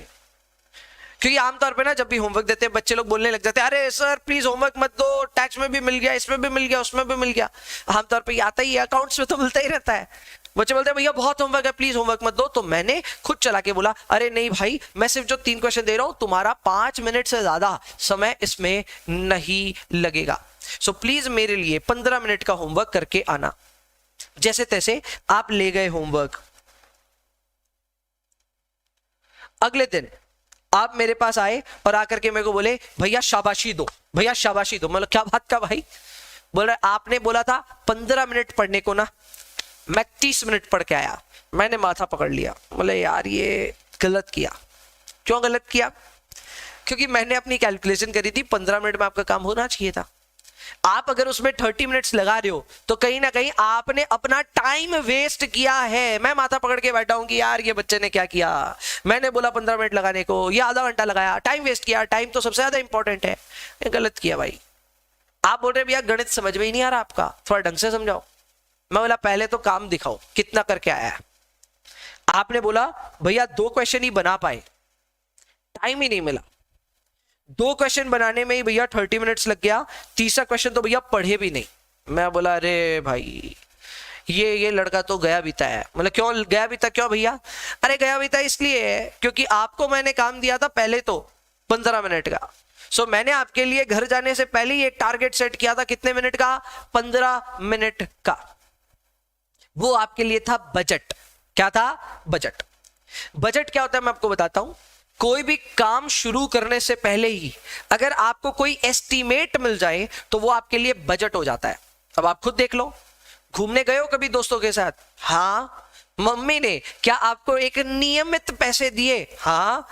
कि वो क्या हो गया आपके लिए? वो बजट हो गया, यानी वही लिमिट है। मान लो मम्मी ने 1000 रुपए दिए, अब कई बच्चों को ठेस लगेगी, बोला 1000 भी नहीं देते भैया, पर मान लेते मम्मी ने 1000 रुपए दिए और बोला आज जो घूमना है, जो करना है, जो खाना है, इसी में सल्टा लेना।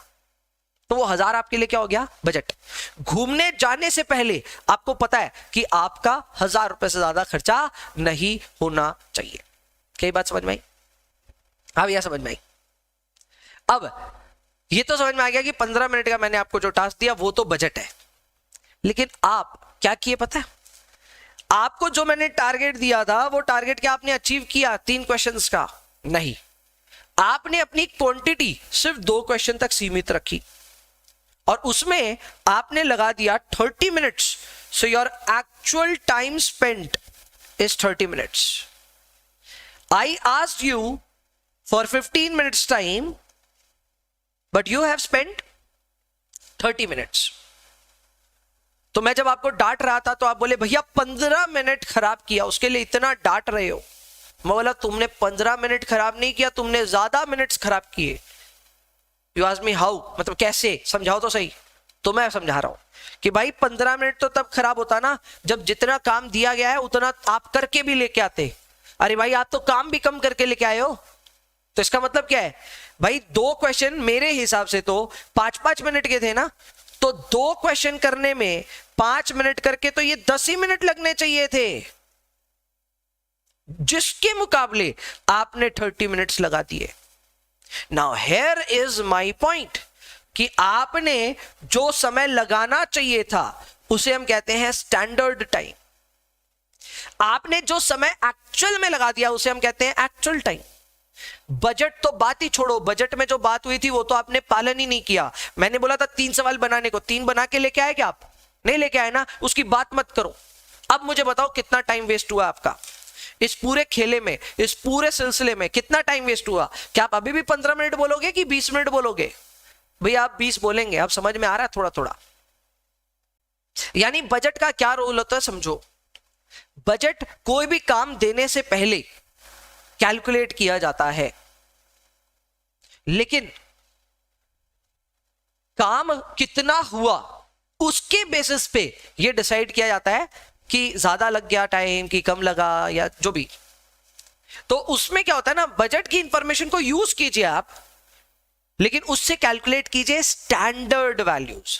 स्टैंडर्ड आपको बताता है कि जो आप करके लेके आए हो ना वो कितनी देर का था। यानी इस सवाल में अगर मैं बात करूं तो मैंने आपको 3 क्वेश्चन होमवर्क दिए, 5 मिनट से ज्यादा एक भी सवाल नहीं था, 15 मिनट मैं उम्मीद किया था आप पढ़ोगे, आप 2 ही क्वेश्चन करके लेके आए, 2 क्वेश्चन 30 मिनट लगा करके लग के आए। अब मुझे खराब इस बात का लग रहा है कि यार करके कितना आया, चल कोई बात नहीं, 3 का बात ही छोड़ देते हैं, 3 छोड़ो, 2 क्वेश्चन ही आप करके आए, तो भी तो कायदे से 10 मिनट का काम था ये, उसमें आपने कितना लगा दिया, 30 मिनट। तो मेरे को ऐसा लग रहा है कि आपने 20 मिनट का बर्बादी किया, और उसी को हम कहते हैं वेरिएंस। क्या कहते हैं, वेरिएंस। क्या ये बात समझ में आई? 20 मिनट्स वाली बात कुछ कुछ लोगों को समझ में आई। आप सभी लोग चैट में बताओ मुझे कि क्या आपको ये 20 मिनट्स वाली बात समझ में आई। अगर समझ में थोड़ी बहुत भी आई है तो I will give you another example, अभी वो एग्जांपल में और क्लियर हो जाएगा। आओ एक एग्जांपल देता हूं।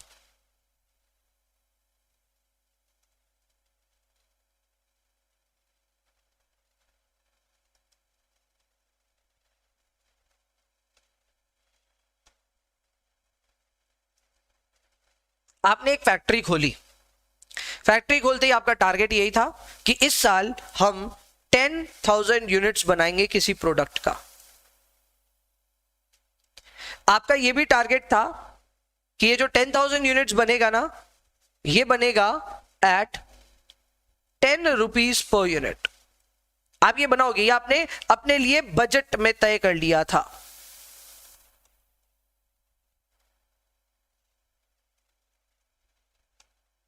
आपने एक्चुअल में 8,000 यूनिट्स ही बनाए, नहीं बना पाए आप 10,000,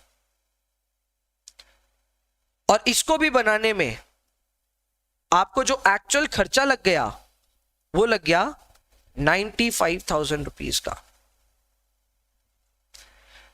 मैं आपसे जानना चाहता हूं कुछ इंफॉर्मेशन। पहला तो मैं ये जानना चाहता हूं कि आपका बजट के हिसाब से कितना खर्चा होना लिखा था, बजट के हिसाब से, यानी काम क्या हुआ वो छोड़ो, शुरुआत में कितना उम्मीद किए थे कितना खर्चा आप करोगे। दूसरा, आपने एक्चुअल में खर्चा क्या किया, जो कि दिया हुआ है 95,000 रुपीज। तो आपने एक्चुअल में खर्चा कितना किया, 95,000 रुपीज। आपको कायदे से कितना खर्चा करना चाहिए था, आपको कायदे से कितना खर्चा करना चाहिए था।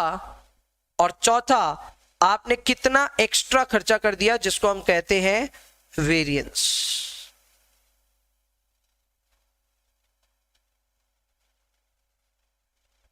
एक एक करके सारी वैल्यूज पे ध्यान देंगे, समझेंगे। पहला जो वैल्यू आया वो क्या है, बजटेड। बजटेड मतलब इसका ताल्लुकात होगा बजट से।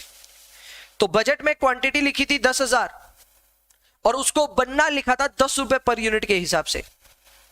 तो यानी हमने खुद के लिए तय किया था कि हम 1 लाख रुपए खर्च करेंगे to produce how many units, 10,000 units. तो बजटेड कॉस्ट तो 1 लाख होगा।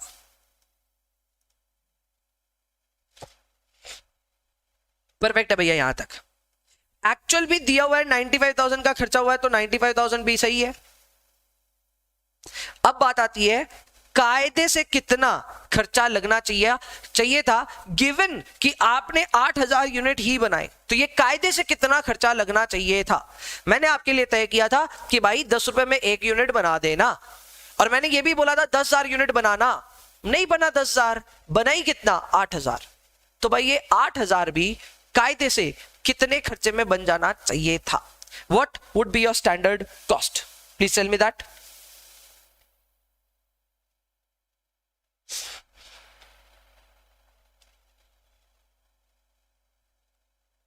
What can be your standard cost here? बहुत ही बढ़िया, 80,000 की वकालत की जा रही है, विच इज राइट, एकदम सही है भैया। ये होगा 80,000 rupees. How come? Very simple भैया, स्टैंडर्ड में ये देखते हैं कि हमारी एक्चुअल आउटकम क्या है। हमारी एक्चुअल आउटकम तो 8,000 यूनिट्स है ना, तो 8,000 कायदे से बननी चाहिए थी 10 रुपीज करके। सो 80,000 से ज्यादा इसका खर्चा बैठता नहीं था, तो कायदे से ये 80,000 में होना चाहिए था। अब आपने तो कर दिया ना गड़बड़। अरे भाई 80,000 की बात थी, मतलब ऐसे तो बात लाख रुपए की थी, मैं समझ में आता है। अब देखो ना, कई ऐसे होशियार लोग आएंगे आपके पास में, बोलेंगे मैंने 5,000 रुपए बचवा दिए। आप बोलेंगे यार क्या आदमी है यार, कैसे कैसे बचवाए? तो बोले क्या बोल रहे हो, ईयर के पहले 1 लाख रुपए खर्चे होने की बात कर रहे थे हम, अब देखो हम 95 में खत्म कर दिए, 5,000 रुपए बचा लिए। आप बोलेंगे यार ये तो बढ़िया बुद्धि है नहीं, ये तो सही तरीका नहीं है, क्योंकि काम भी तो कम हुआ है। अरे लाख रुपए का मैं समझ में आता है, लाख रुपए की बात हुई, लेकिन उसमें काम भी ज्यादा था। अब काम हुआ है कम और उसके बावजूद खर्चा लगा 95। तो आप ये तो पता करो कि जो कम काम हुआ है उसका क्या लगना चाहिए था। उसका लगना चाहिए था 80,000। अब देखो 80,000 वर्सेस 95,000, आपने कितना ओवर स्पेंड किया है। Your over spending is to the tune of 15,000 rupees. ये आपके लिए वेरियंस है, ये आपके लिए वेरियंस है। The variance is 15,000 rupees. क्या बोलते हो आप लोग?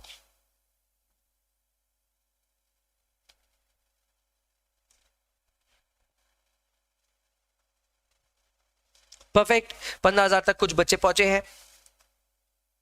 The variance is to the tune of 15,000 rupees.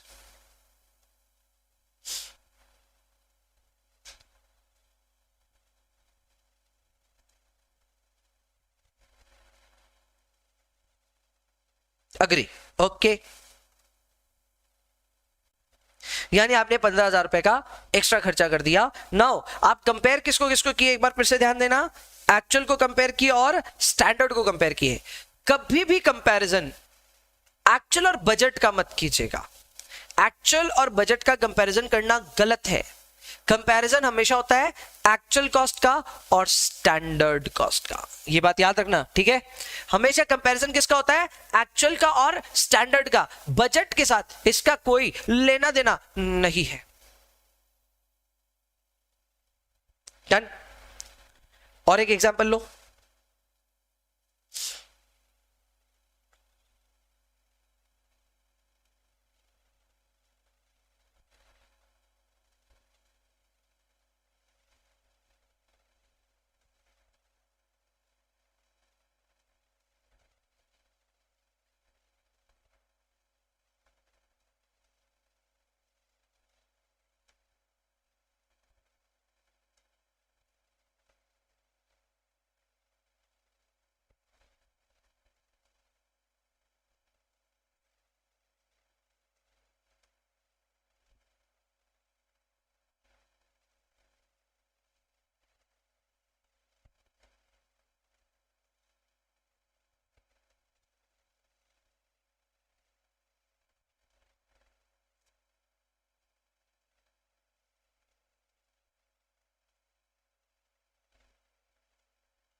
चलो, 4 चीजें कैलकुलेट करनी है। इंफॉर्मेशन थोड़ी अलग अंदाज में मैंने दी है, पर मेरे को लगता है हो सकता है। 3 मिनट का समय दे रहा हूं, 3 मिनट इस पर विचार कीजिए और मुझे एक करेक्ट आंसर बताने की चेष्टा कीजिए। Your time starts now.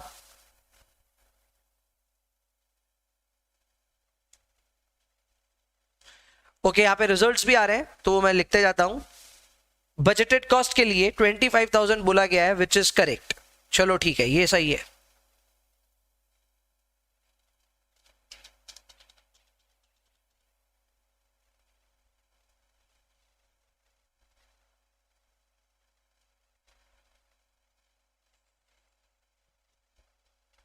Actual बोला जा रहा है 20,800, क्या बात है, एकदम ताबड़तोड़ परफॉर्मेंस आ रही है। 20,800 भी एकदम करेक्ट है। 20,800 के लिए यहाँ कैलकुलेशन किया गया है 4,000 इंटू 5.2। ये अच्छे कॉन्सेप्ट की निशानी है कि रिजल्ट्स आ रहे हैं बॉस। 4,000 इंटू 5.2 किया गया, विच इज वेरी गुड। यानी स्टैंडर्ड के एक्चुअल के लिए क्या किया, एक्चुअल क्वांटिटी लिया और एक्चुअल का ही खर्चा लिया। स्टैंडर्ड के लिए यहाँ पे रिजल्ट आ रहा है 20,000 का। अच्छा 20,000 कैसे भैया, स्टैंडर्ड में क्वांटिटी तो एक्चुअल का लेते हैं लेकिन कॉस्ट स्टैंडर्ड या बजट वाला लेते हैं। तो यहां पे हमने क्या किया, 5 रुपए लिया यहां से और 4,000 लिया यहां से, तो ये बहुत अच्छा रिजल्ट है। 20,000 का रिजल्ट अगर कोई भी पहुंच पाया तो वो एकदम सही सोच रहा है। दिस विल बी 4,000 इंटू 5, यानी कायदे से ये 20,000 रुपए का खर्चा लगना चाहिए था। तो वेरिएंस आया 800 रुपए का। वेरिएंस होता है actual versus standard, actual versus standard. Variance has to be 800 rupees. Concept अगर बन गया तो बोलो मुझे, गजब, वेरी वेरी नाइस। लगभग 1 सुर में जवाब आ रहे हैं और सारे जवाब ठीक ही लग रहे हैं मुझे। बजट कैसे निकलता है फिर से सुन लो मेरी बात।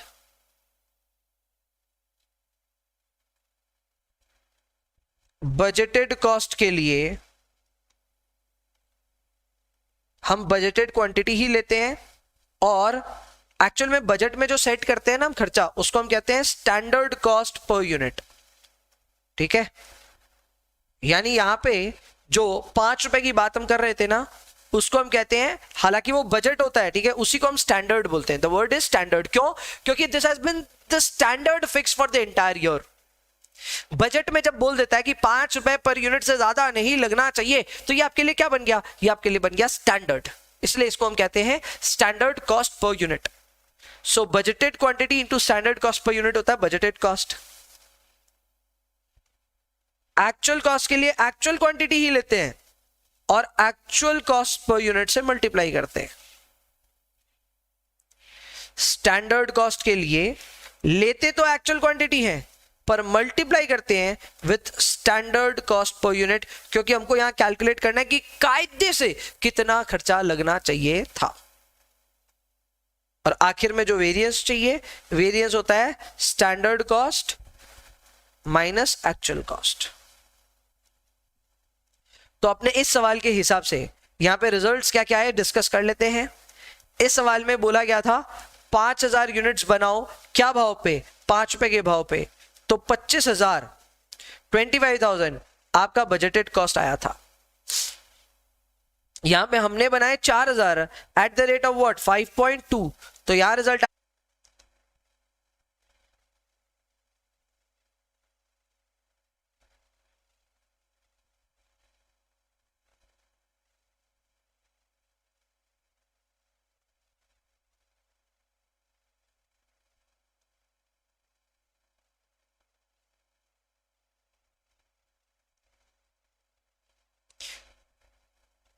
थोड़ा सा बीच में लैग हुआ, इंटरनेट की इशू थी, बट ठीक है, now it has been resolved.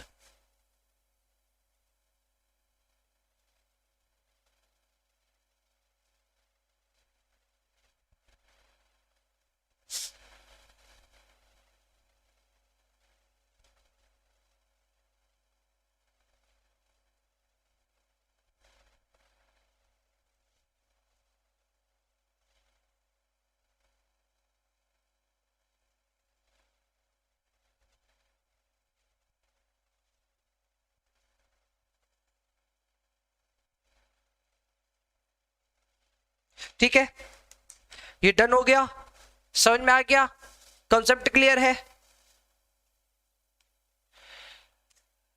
Okay तो आज जाके ये क्लियर हुआ, कॉलेज में हार्ड लगता था, ये सब प्रतिक्रियाएं आने लग रही हैं, which is now very simple. अब समझ में आ रहा है भैया ये कॉन्सेप्ट क्या है। मैंने आपको पहले भी बोला था कि ये बॉस जो कॉन्सेप्ट है, ये कॉन्सेप्ट थोड़ा टेक्निकल है एंड पूरा कॉस्ट पढ़ लेने के बाद में भी बच्चे उलझ जाते हैं। जैसे ही बात आती है, अरे भाई ये क्या था, याद नहीं आ रहा। अब ये क्लियर हो गया कि बजटेड कॉस्ट क्या है, एक्चुअल कॉस्ट क्या है और स्टैंडर्ड कॉस्ट क्या है। अगर इसके बावजूद आपको अभी भी कोई तकलीफ हो रही है, तो यार मैं आपके घर की स्थिति सामने रख सकता हूं। आपके घर में कैसी क्या बातें होती है ना, मुझे खबर है उस बात की। क्योंकि मेरे घर में भी वैसी ही होती है। एग्जाम्पल देता हूं आपको मैं। हो सकता है कि आपके घर पे ना बजट आपके पापा बनाते हो, ठीक है?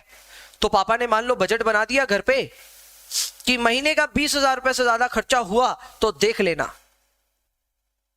आपको, आपकी मम्मी को या आपके घर में जो भी आपके सिबलिंग्स हैं उन सबको बता दिया गया है कि महीने का खर्चा 20,000 में खत्म करो, उससे ज्यादा नहीं लगना चाहिए। जैसे टिपिकली मम्मियां होती हैं, ठीक है? मेरी भी मम्मी वैसी ही है, ठीक है? मेरी मदर वैसी है, फादर भी ऐसे ही है, स्ट्रिक्ट से एकदम कि भाई 20,000 के खर्चे में होना ही चाहिए। मदर ने भी सुन लिया।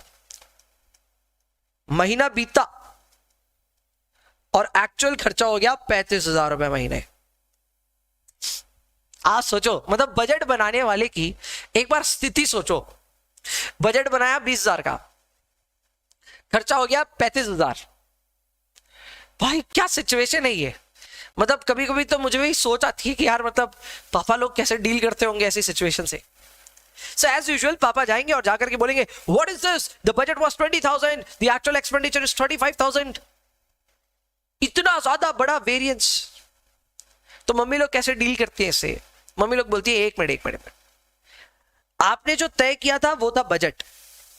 महीने के पहले आपने एक टारगेट दिया था, सुना हमने उस टारगेट को, लेकिन उस समय पता नहीं था कि आपके चाचा जी आ जाएंगे और घर पे 5 दिन रहेंगे। ओके, यानी कि घर पे गेस्ट आ गए तो परिस्थितियां बदल गई। उस समय यह भी नहीं पता था कि हम यहां पे एक पार्टी थ्रो करेंगे, तो पार्टी का भी खर्चा लग गया। ओके, और उस समय यह भी नहीं पता था कि अपने लड़के को हम लोग को भेजना पड़ेगा एक पिकनिक पे, जो कि मैंडेटरी है स्कूल की तरफ से। अच्छा, मम्मी ने बहुत सारी चीजें गिना दी जो कि बजट बनाते वक्त प्लान में ही नहीं थी। हिसाब लगाया गया कि जो एक्चुअल में हुआ है इस महीने, उसके हिसाब से तो स्टैंडर्ड कोई भी खर्चा करता तो 40,000 का खर्चा आ जाता। पर ये तो क्योंकि मम्मी है तो कितने में सलट गया? 35,000 में। जाहिर सी बात है पापा अब आगे क्या ही बोलेंगे। पापा कंपेयर कर रहे थे बजट को और एक्चुअल को। पापा ने कॉस्टिंग उतने बढ़िया से शायद नहीं पढ़ी जितने बढ़िया से मम्मी ने पढ़ी है। मम्मी ने बोला please don't compare budget and actual. Budget में बहुत बातें होती है, बजट में कुछ भी होता है, एक्चुअल में क्या होता है वो देखो। एक्चुअल में जो बीता उसके हिसाब से अगर हम कायदे से जाएं तो ये 40,000 रुपए का खर्चा बनता था महीने का। वो तो मैं हूं कि 35,000 में डन करवाया आपका। तो मैंने 15,000 एक्स्ट्रा नहीं लगवाए, मैंने 5,000 बचाए हैं। वाह जी वाह, क्या गजब गजब, मतलब एकदम जो बोलते हैं ना नहले पे दहला। करेक्ट। और यही अब आपको जाकर के शायद कनेक्शन समझ में आ रहा होगा कि ओके नाउ वी गेट कि क्यों पापा बजट बनाते हैं, वो बजट फेल होता है, उसके बावजूद पापा कुछ नहीं बोल पाते। एक लेसन है, लड़के लोग आप लोग तो सीख ही लो, आगे जाकर के आप भी इस लेसन का ध्यान रखना, ठीक है? और लड़कियों को भी मैंने पता नहीं क्या सिखा दिया, अब वो आगे जाकर के क्या क्या कर सकती हैं इस कॉन्सेप्ट के साथ वो तो भाई वही जाने। But anyways, the concept is very simple and you have to learn it this way कि ओके बॉस, कंपैरिजन बजट का और एक्चुअल का नहीं हो सकता, हमेशा कंपैरिजन होगा एक्चुअल और स्टैंडर्ड का। करेक्ट। और वेरिएंस आएगा एक्चुअल स्टैंडर्ड को देखने के बाद, बजट से नहीं कंपेयर होगा। बात समझ में आ गई? डन। मजा आया? वेरी नाइस वेरी नाइस भैया, मजा तो आ गया, बहुत मजा आ गया। चलो ठीक है, तो मजा आ गया तो और मजा करेंगे, लेकिन आज के लिए इतना ही रखेंगे। आपने मोस्ट लाइकली देखो अब ऐसे कॉन्सेप्ट्स कभी खत्म नहीं होने वाले। इनफैक्ट कॉन्सेप्ट्स को लेकर के मैं एक अलग कॉन्सेप्ट वीडियो सीरीज ऑलरेडी बना रहा हूँ, कॉस्ट की दुनिया, एफएम की दुनिया बोल करके, जिसमें हम कॉन्सेप्ट्स डिस्कस करते रहते हैं। करेक्ट। तो वहां पे कॉन्सेप्ट और डिस्कस करते रहेंगे, टाइम टू टाइम आप भी सजेस्ट करते रहना मुझे, मैं बनाते रहूंगा वीडियोस। अभी फिलहाल कुछ टाइम से उस पर काम नहीं हो पा रहा, लेकिन यस बनेगा। तो इस तरह के कई कॉन्सेप्ट्स खुलते ही जाएंगे। बट अभी के लिए मुझे ऐसा लगता है कि we have got an excitement भरा start for this batch. 2 basic classes से काफी सारे छोटे छोटे कॉन्सेप्ट्स कॉस्ट के टच हो गए। अभी तक सबको कॉस्ट इजी लग रहा है, मेरे को ऐसा लगता है आगे भी इजी ही लगेगा। एक छोटे सिंपल से टॉपिक के साथ शुरुआत करेंगे कल। क्या चैप्टर होगा अभी मैं नहीं बता रहा, लेकिन यस, क्योंकि मुझे पता है कई लोगों के पास में शायद किताबें नहीं पहुंची होंगी, तो उनके लिए नोट्स आपको मिल जाएंगे, तो नोट से आप अपना काम चलाइएगा। अगर किताबें नहीं मिली तो किताबें अगर मिली है तो कोई टेंशन ही नहीं है। और कल हम लोग अपने फर्स्ट फॉर्मल चैप्टर के साथ शुरुआत करेंगे। क्लियर? तो बस अभी के लिए इतना ही कीजिए, मिलते हैं नेक्स्ट क्लास में, तब तक के लिए bye bye, take care, enjoy yourselves please, and please पढ़ाई करते रहिए। Your basic concepts have been dealt with, नए चैप्टर के साथ शुरुआत नेक्स्ट डे।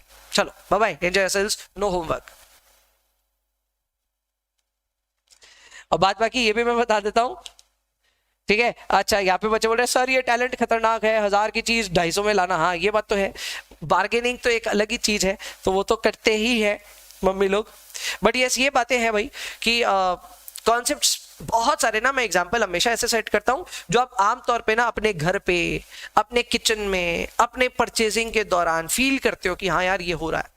मैं चाहूं तो यही एग्जांपल फैक्ट्रीज पे ले सकता हूं, मैं चाहूं तो यही एग्जांपल इंडस्ट्री का ले सकता हूं, but that makes no sense. आपने कहां देखी है फैक्ट्रीज, कहां देखी है इंडस्ट्रीज? वही एग्जांपल अगर घरेलू एग्जांपल बन जाए तो आसान हो जाता है।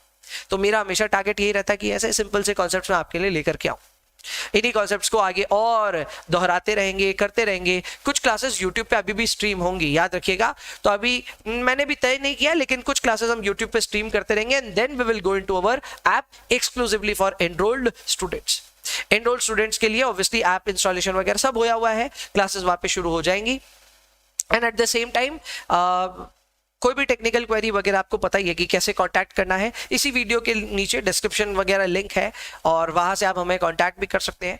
एंड बात बाकी प्लेलिस्ट भी बन रही होगी, तो प्लेलिस्ट को जाकर के चेक करते रहें, वो सब भी आपको डिस्क्रिप्शन में मिल जाएगा। क्लियर? बात बाकी जिनको भी क्लास में बड़ा मजा आया, एक दो चीज जरूर कीजिएगा, चैनल को सब्सक्राइब कर दीजिएगा, लाइक जरूर कर दीजिएगा, और इस कंटेंट को शेयर कीजिए अपने दोस्तों के साथ, ताकि उनको भी उतना ही मजा आए जितना आपको आया हो। क्लियर? सर एसवीसी का कोई प्रैक्टिकल लाइफ एग्जांपल है? हाँ एकदम है, क्यों नहीं है। बहुत बहुत प्रैक्टिकल एग्जांपल एसवीसी यानी सेमी वेरिएबल कॉस्ट का होता है टैक्सी। जब हम टैक्सी में बैठते हैं ना, तो टैक्सी में मीटर चालू हो जाता है, तो आप ट्रैवल नहीं किए उससे पहले 30 रुपए का मीटर चालू, अरे बाप रे, दैट्स अ फिक्स्ड कॉस्ट, ठीक है? और उसके बाद जितना ट्रैवल करते हो उस हिसाब से मीटर बढ़ते जाता है, so that is variable. So semi variable cost का जो मैं कह सकता हूं एक प्रैक्टिकल एग्जांपल है, वो हो सकता है टैक्सी से। करेक्ट? ट्रेन्स में भी होता है। ट्रेन्स में भी कैसे होता है, आप ट्रेन की टिकट बुक कर रहे हो, रिजर्वेशन चार्ज लग गया फिक्स स्ट्रेट, फिर जितने दूर जाओगे उस हिसाब से आपका और फर्दर चार्ज बनेगा। तो अगर मैं यहां से दिल्ली जाऊं तो दिल्ली जाने का खर्चा लगेगा, उसमें फिक्स खर्चा जितना लगेगा लगेगा, वेरिएबल भी लगेगा। पर अगर मैं बीकानेर चला जाऊं वहां से या पूरी दूर तक, तो बीकानेर जाऊंगा ना तो रिजर्वेशन चार्ज उतना ही लगेगा, पर क्योंकि बीकानेर और ज्यादा दूर है हमारे यहाँ से, तो फिर उस केस में मेरे को और ज्यादा पे करना पड़ेगा। सो सेमी वेरिएबल कॉस्ट का एग्जांपल्स 2 दिया मैंने, आई होप ये आपके लिए क्लियर हो जाएगा। सर कॉर्पोरेट लाइफ में भी सेमी वेरिएबल कॉस्ट होता है क्या? कॉर्पोरेट लाइफ में देखो कई खर्चे सेमी वेरिएबल नेचर के हो सकते हैं, ठीक है? कई खर्चे हो सकते हैं। अब इसमें अगेन रेंट भी कभी कभी सेमी वेरिएबल हो जाता है। कैसे, मैं समझाता हूं। मॉल्स में कैसे ऑपरेट होता है।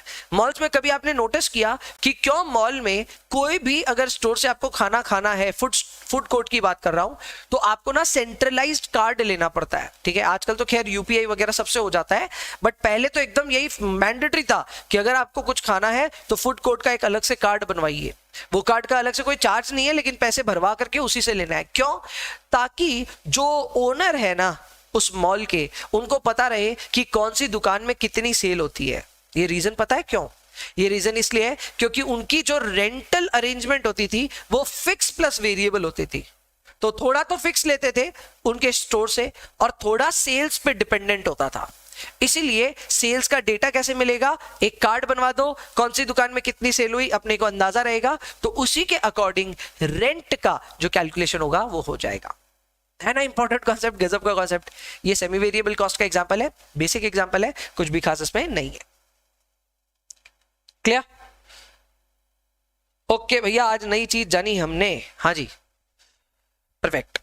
तो चलो अभी के लिए इतना ही रखते हैं, मिलते हैं आपसे नेक्स्ट क्लास में वापस सेम 8 बजे कल, और कल अपने एक नया चैप्टर शुरू कर देंगे। बाद बाकी मजे करो, रीडू कर सकते हो तो कर लो कोई भी वर्किंग को, बाद बाकी और कुछ खास जरूरत नहीं है। चलो, see you all, bye bye, enjoy yourselves please.